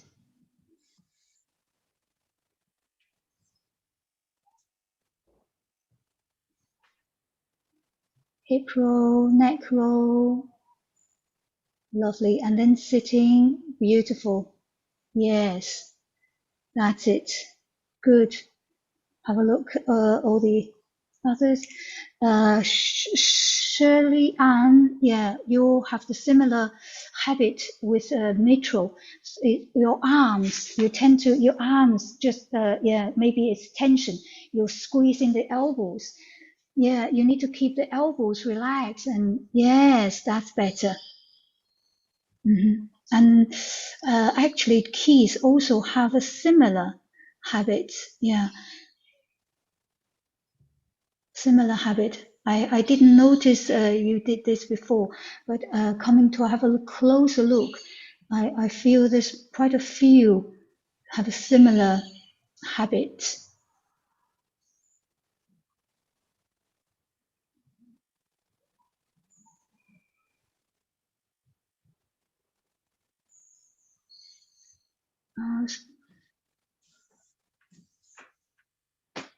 Okay, good progress, Rob. Yeah, good progress. The hip roll can be a little more round, a little bit more profound.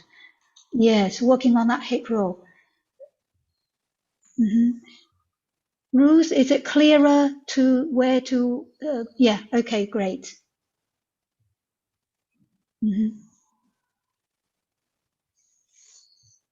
好，飞侠的那个头呢，有点太靠后门了。那个他主要的目的是把那个下巴往上，不要往后。哎，对了，可以了。对，不能够把头太往后仰。Yeah, and just focusing on the chin up. Okay, let me have a look. The second page. Okay, well done, Julie. Julie Barker, trying to do with all the training as much as you can. 好 Okay, Eleonora, yeah. Okay, let me just remind a few, yeah.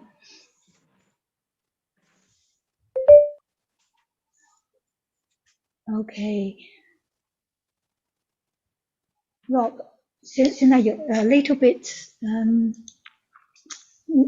more attention needed here. Okay, just everyone take a moment to watch closer to the screen or come closer to the camera for one moment, just for one moment. Okay, I'm going to suggest there's a few of us tend to have a habit of movements with arms, not enough space here. There's a few of us, and pretty much, when you go forward, this is the position of the arms. It feels they are a little afraid, a little tensions here. So going through feels the elbows not relaxed here. So I'm going to suggest you sliding your hands slightly down, sliding down, follow your thighs towards the knees. Okay, so I'm going to suggest for Mitchell, for Eleonora, for I think earlier I mentioned a few names, and sliding your hands down. Try to keep your hands just you know, this is the knee, the inside of the kneecap, and just feel there's a big muscles here. There's quite a prominent muscle group. Just miss the beginning of the muscle group, just inside here, to try to rest your hands here, then going through the rise and everything, keeping your hands here. It helps you to keep going back up. You're sliding your hands, and which give you an easier habit of squeezing the elbows in. Okay, so I'm going to suggest that to practice your movement with your hands sliding towards your knees. I think somebody else I was watching also have a similar habit. I can't see the names now, but a few of us tend to share the similar habits. And those who I haven't mentioned names, you can try that you know, trick as well. I say trick, but it helps you to break a habit. So to move your hands at a different place, it will. Okay, and this is one thing about the space under the arm, under the arms. And another is, okay, I'm going to help Rob a little bit here. Okay, so Rob, so it's about lifting of the hips, and sort of forward and lifting of the hips. When you try to expand, or when I say profound, is you shift your body weight. You shift body weight. No, not shifting of the body weight. It is about the body weight staying more or less the same place.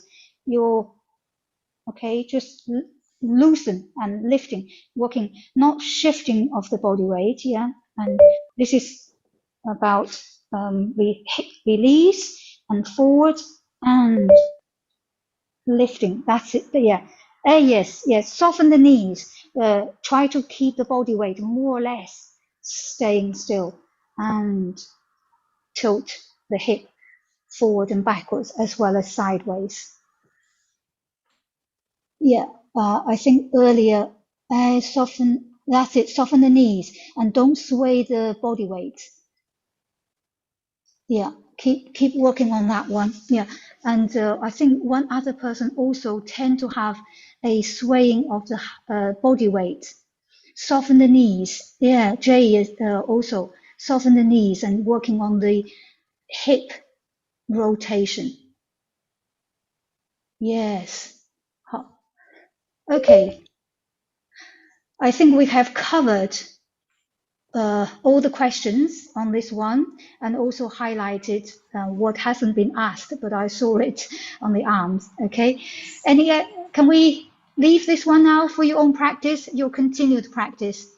Okay, next week we can have another look how you, sorry, not next week, but not next session when I see you. Now we move on. Let's move on to the next question about treasure number 7. Treasure number 7, or treasure number 6 first. Sue asked about this question. Okay, Sue asked about this question is when you actually do the folding over. The stimulation is about the center of the chest. Another way you can guide your anybody having the similar feedback is you need to feel the bone here. We have a chest bone here, all right? So try identify the middle of your chest in this way. Between your collarbone, there's a soft starting point of the chest bone. So just under the throat here, and feel it just between the beginning of the ribs, floating the ribs. So feel it just under here. This is a quite short bone. So the chest bone is here. Finding this, and then look, it's halfway, halfway between your chest bone is 膻中. So we want to rotate. When you visualize our body and just the chest bone here, at the center of your chest bone, you rotate. Okay, so draw the tension away from the chest as the breast. So try to bring the mind into the chest bone where runs the yin channel, the conception vessel here. Okay, and then at the center here, spread. In your mind, you need to see that ribs that covers. We have the ribs cover the lungs or protecting our lungs, and seeing in your mind the ribs and follow that ribs round and focus on opening and spreading. Don't focus the mind on lifting the shoulders. Okay, so we're not encouraging, at least in our mind, we're not encouraging the raise of the elbows, the raise of the shoulders. No, we need to encourage shoulders down, elbows open, spread sideways. So by focusing the attention, leading or guiding our energy, spreading sideways, you are helping in your mind to keep the shoulders down, keep the shoulders broad, open. At this, open and then travel round to the back. It will help to break a habit of, dropping or lifting the shoulders or lifting the elbows. This is all the habits encouraging tensions. So try to round the shoulders down, round the shoulders back. And in your mind, you feel inhale, okay, opening the center for the chest. Open. And that way, once you've done enough of practice, it helps to break that habit. Okay, Sue, is that helpful? Okay, so I won't go, I think we covered all the rest. But this is in addition to, in relation to your... Yes, David, you've gone quiet. Sorry? I can't hear you at all. I think your headphones might have died. Yeah, I think too.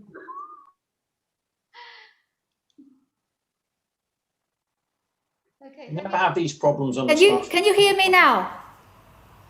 Oh, Yeah. okay, all right, okay. All right, I'll remove the earphone.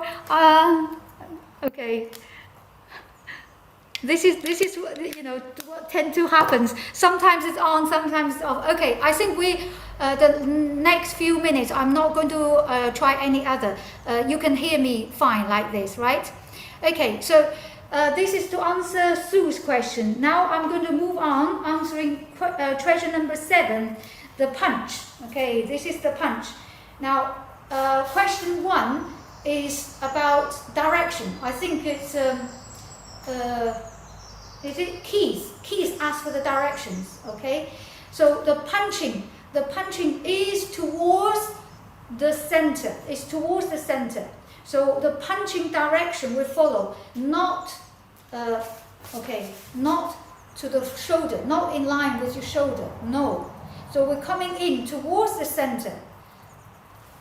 However, we are not machine. The body is not machine. Even with the mind that it may not come exactly, it may not arrive exactly on your body's center line. That is okay. We're not meant to be machine and to be as spot on as a machine. But as long as your intention, your mind guiding, the intention is towards the center, it's okay. So what I'm saying is, if you are slightly off the center,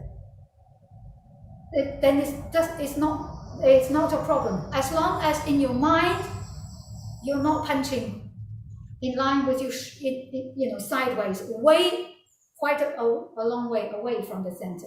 So the intention is coming in towards the center, whether it actually spot on into the center of the sternum.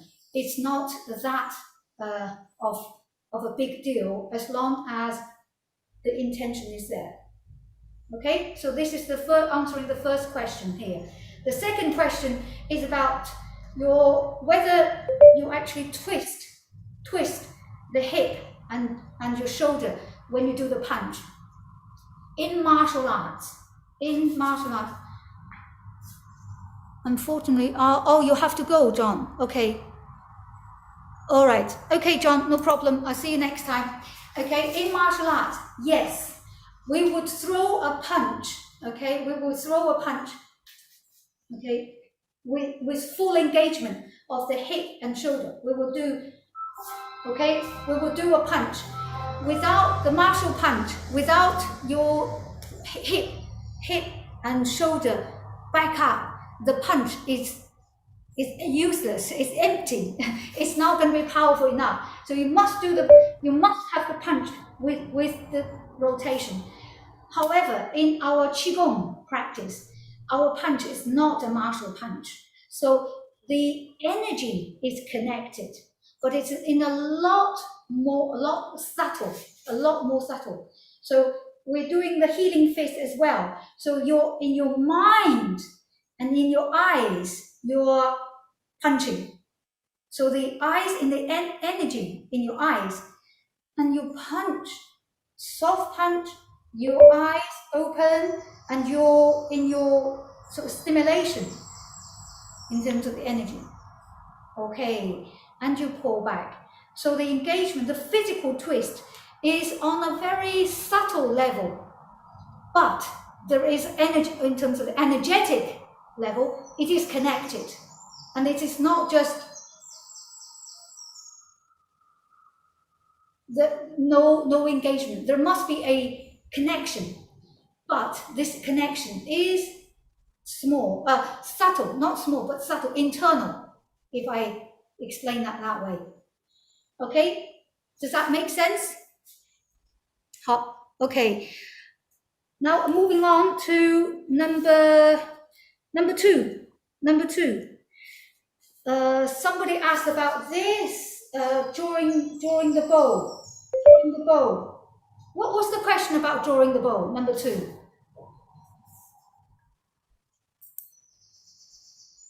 What was the question? I think it was about the standing up.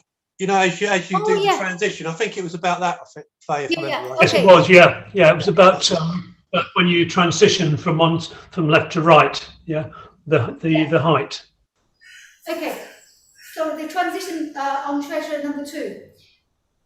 We want all the transitions to be nice and smooth. Okay, for example, keep the height, keep the body height as you look and turn, and then when you fully empty the body weight onto the one foot, and then you step in. Okay, and try to stand up. When you have lift your foot in, and before you step out to the other side, we soften our knees. Empty the body weight quietly. Empty the body weight and step out. And transfer weight. Slide rise. This is how we manage with the flow. So in a nutshell, we want to cruise smoothly, and then rise, and then sink, and cruise, and step in, and rise. Okay, so the graph, if you look at the root graph, it's sink like a submarine, and then underwater, you cruise along, and then you rise. And we don't want to have cut corners. What I mean by cut corners is like this. It's no cruising, we just, okay, this is cutting corners. You're doing 2 things at the same time, okay, 2 things at the same time.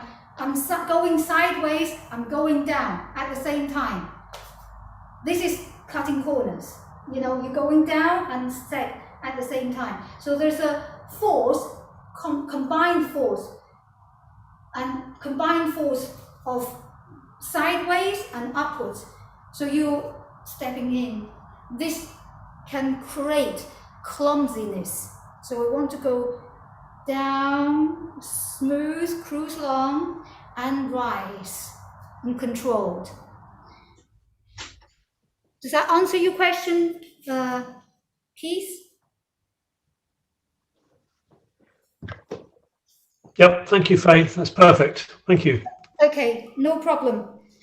Okay, so we have now answered question 5, 7, and 6 and 2. The remaining time, we will go through treasure number 8. Okay, so please stand up and follow me. We go through this treasure number 8. Treasure number 8 is coming out from treasure number 7. We will include a transition from treasure number 7 into treasure number 8. So cast your mind back to the wider stance. We should have the healing fist and squatting down or move slightly to the center. Okay, so this is the last, our right hand, last one. Return. Into treasure number 8. Now quietly shift your weight, smoothly shift your weight. That's it. Keep the torso nice and straight. And stepping in, feet together. And then standing up and sliding the hands down. Feet together. Ready, treasure number 8. Raising the heels and gently feel the crown lifting upwards. And soften the knees first. Soften the ankles, soften the ankles. And then relax. Letting go. And again, rise. Take a deep inhale. And slowly feel that process of coming down is controlled.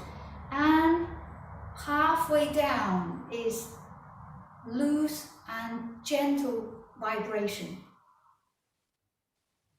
Raising the heels again. And slowly halfway down with control. And then heels down with relaxation. On the way up, feel the crown is lifting and rise up. We're following this rising energy. And slowly, heels halfway down and relax. Again, inhale. And slowly exhale down. Last time. Inhale, raising the heels and slowly down first and relax. Good. Now, closing form. Rotating the palms forward, spread your palms 45 degrees maximum, round, gathering forward, rest your palms on the navel. And the palms covering an area, including the navel and the areas below the navel. We refer to as Dantian. Good. In your own mind, checking our alignment and checking our breathing, still smooth. And sliding the hands down in your own time. And open your eyes if you're close your eyes for that profound moment of meditation. You can now open your eyes and gently wiggle your fingers and just round your shoulders back. Rotate and shake your foot a little, loosen up, loosen. Okay, taking turns. Now the last treasure, number 8, last treasure is called 背后. So the heels is the back of the body. 背后七颠. Try to release the heels and vibrate the body, gentle shape the body. 百病消, to keep 100 illness at bay. This is the name of the last treasure. 背后七颠百病消. Also a kind of consolidation of all our previous energy cultivations. And the last one is trying to keep all the channels of our meridians in the body to be smooth, the channels to be open and smooth with energy. We sometimes describe the body like the mini universe, and it is the concept that our body, the energy travels like the rivers and streams on the planet. So there are hundreds of meridians, the 12 main meridians, but there are many smaller branches, of energies, and into the finest fingertips and our toes. All of these are connected by these meridians, the main meridian, the median meridian, and the side meridian. So it's a very perfect system of supplies of energy to our body, and hundreds of these is being, it's being stimulated at this last movement, and to keep our meridians to be free from blockage or stagnation, and to give the body a little gentle shake and vibrations to release any possible tensions and stiffness. Okay, so release and a little bit 放松, a drop of the body weight, drop of the heels. Okay, when we balance on the ball of the foot and remind ourselves, create no tension. Okay, it feels the ball of the foot and 百会 is aligned this time. Okay, the center of your crown and the ball of the foot, bubbly spring, is vertically in line.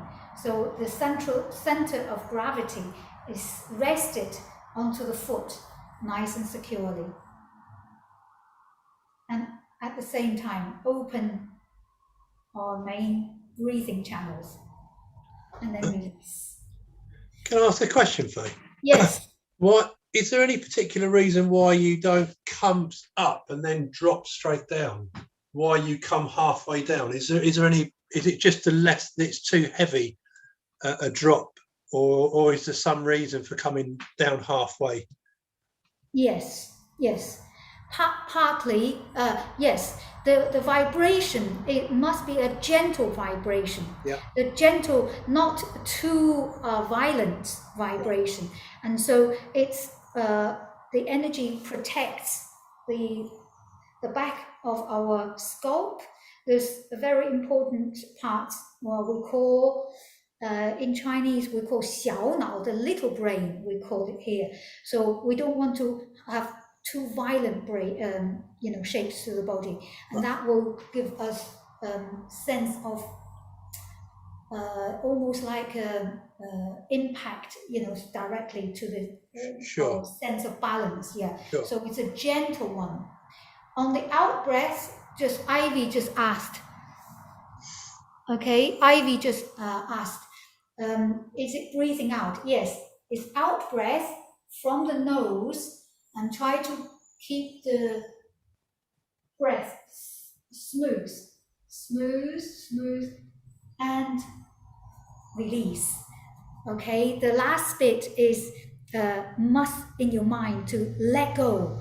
When you release the heel to halfway down, it must be a sense of letting go, physical tensions, emotional sort of worries, or I would say unhealthy balanced emotions, to let go, or anything that holds you, that you feel, that gives you that possibility of stagnation, then to let go that as well. So it's on all levels, it's trying to let go, release. Song, fang song, fang song, song, release, to remind us tensions and or tendons in our body.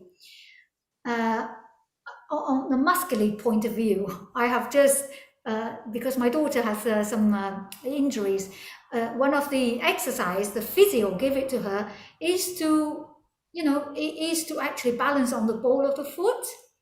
So on a different perspective, it actually helps to build up our muscle groups around the ankles and the calves also. So this is not our chi level, but even on a muscular level, it's a very good exercise for strengthening our skeleton and the muscle balance and engagement of the muscle group of the calves and ankles, all of our balance skills here.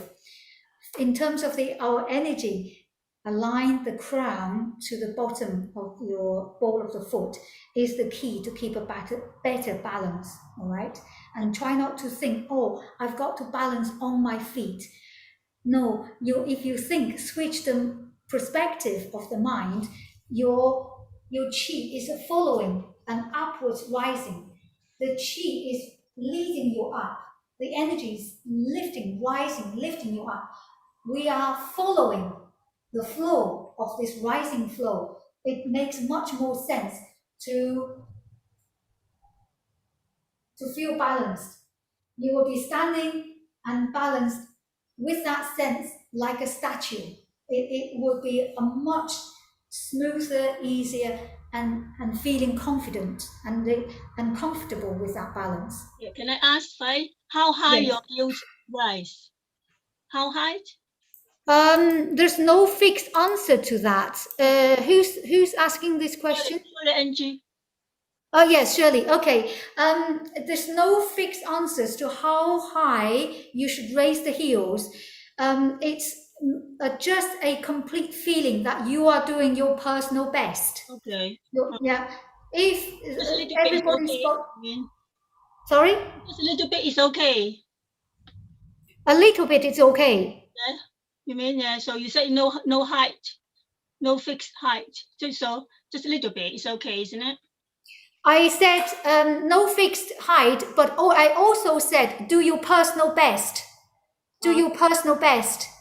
Okay? So that is the key message. So whatever is your personal best, I would not say if you are capable of doing this much, but you only do this much.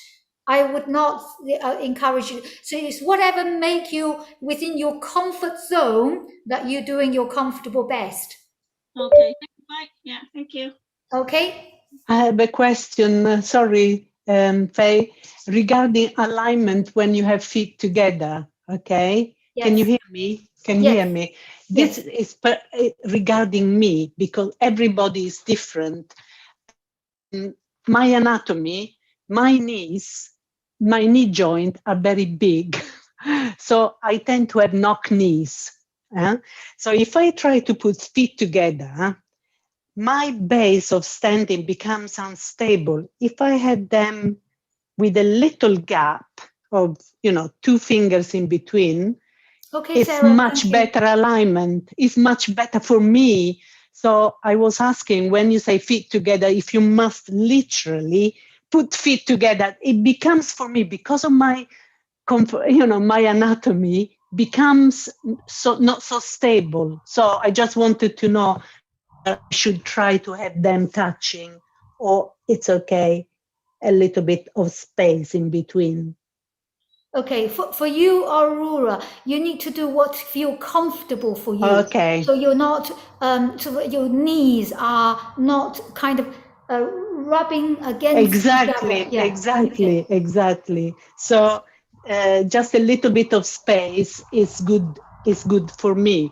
When I say feet together there, rather than touching, because I make the base of the standing base not so stable. Yeah, if I try, I can, but I feel a lot less stronger than if there is a little space.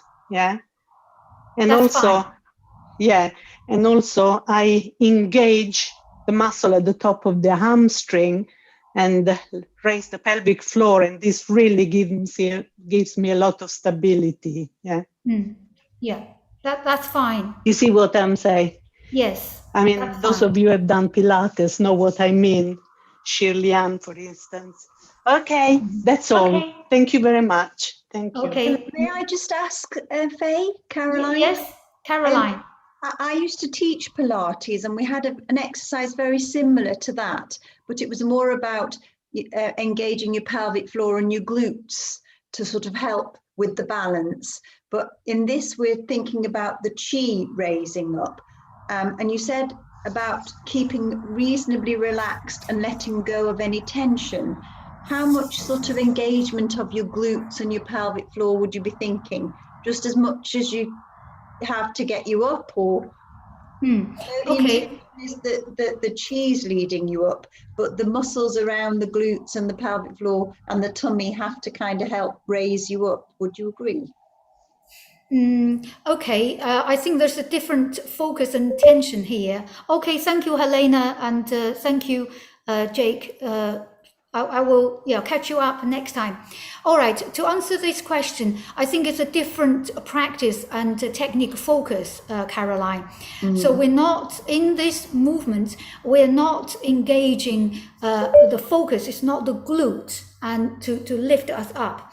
It's very much focused and stimulating on the on raising the top of the head. And if you, yes, this is important, and feel the connection from the crown to all the way to our ankles and tip of the ball of the foot. Ball of the foot. Yes, this is the energy connections. Yeah, and you can do it without the glute to be tightened. I think I've tried it myself. I think you can do it. In fact, the tightening of the glute will affect the way you feel about the alignment of the energy. It's much easier if you relax your glute when you're doing this internal alignment. Lovely. That's answered that. Thank you. Okay, no worries. Okay, and answering. Okay, thank you, Johnny. Thank you for letting me know. And a question from Penny. Penny, on the exhale, on the way down, it is Penny, isn't it? Yes. Yes. Okay, we are closing the mouth, and the tongue is resting on the roof of the mouth, and the teeth are naturally closed. The teeth are naturally closed. There's no extra biting as such. You're not kind of doing extra biting, because in order to bite, extra biting, we have to kind of create a little gap and then bite onto it. But it's about awareness of this internal contact. Your teeth is closed and your tongue is connecting with the roof of the mouth. So all of this is, the connection is reinforced, but not particularly with pressure to feel that you chew or to bite with force or clench your teeth, not quite as pressure. Lovely, thank you. Okay. All right. I think that's all the questions about treasure number 8. Oh, okay, Alam. Yeah. Okay, and Johnny. That's great. I think those are questions I have answered. So can I ask a question? Sorry. When you said you are relaxed, you mean when your feet are relaxed together, or afterwards? Sorry, can you repeat? I said when you said you said relax yourself. You said when you relax, when you sit down slowly, then you relax. Is that right? Yes. So your heel, when you come down halfway, there is a little bit distance. You have to release, you know, with kind of relax and letting the gravity to drop. And there is creating a sense of gentle vibration to the body. So get two things together, heel down and relax together. Yes, yes, together. Yes. Thank you, fine. Thank you. Okay. All right. Now, before, I am aware that time is ticking on. The last one practice I'm inviting you to do, if you're not in a hurry, okay? And before we close today's practice. All right. Would you like to stand up and let's just do one more practice? One more practice. Mm-hmm.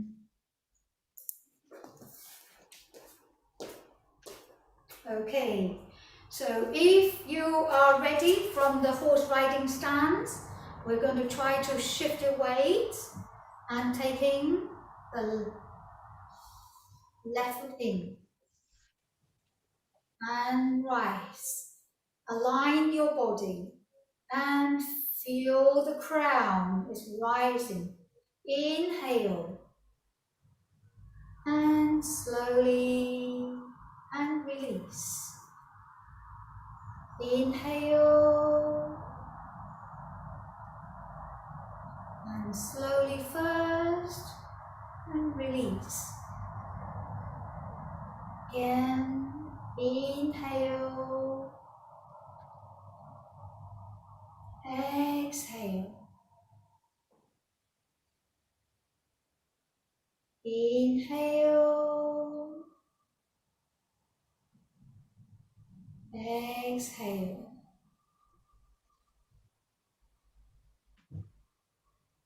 Inhale, exhale. Last time.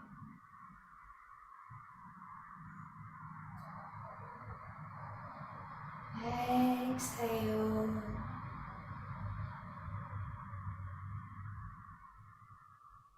Good. And embrace Qi. Back to Dantian. And take one moment. Inhale deep. Exhale long and smooth. And sliding your hands down. You can put your hands together. And we're just going to do a facial massage to finish today's practice. Nice warm palms, okay, and start massaging from the corner of our mouth, nose, eyes, and side of the temples, back of the ears, and back of your skull, and down. Again, the second time.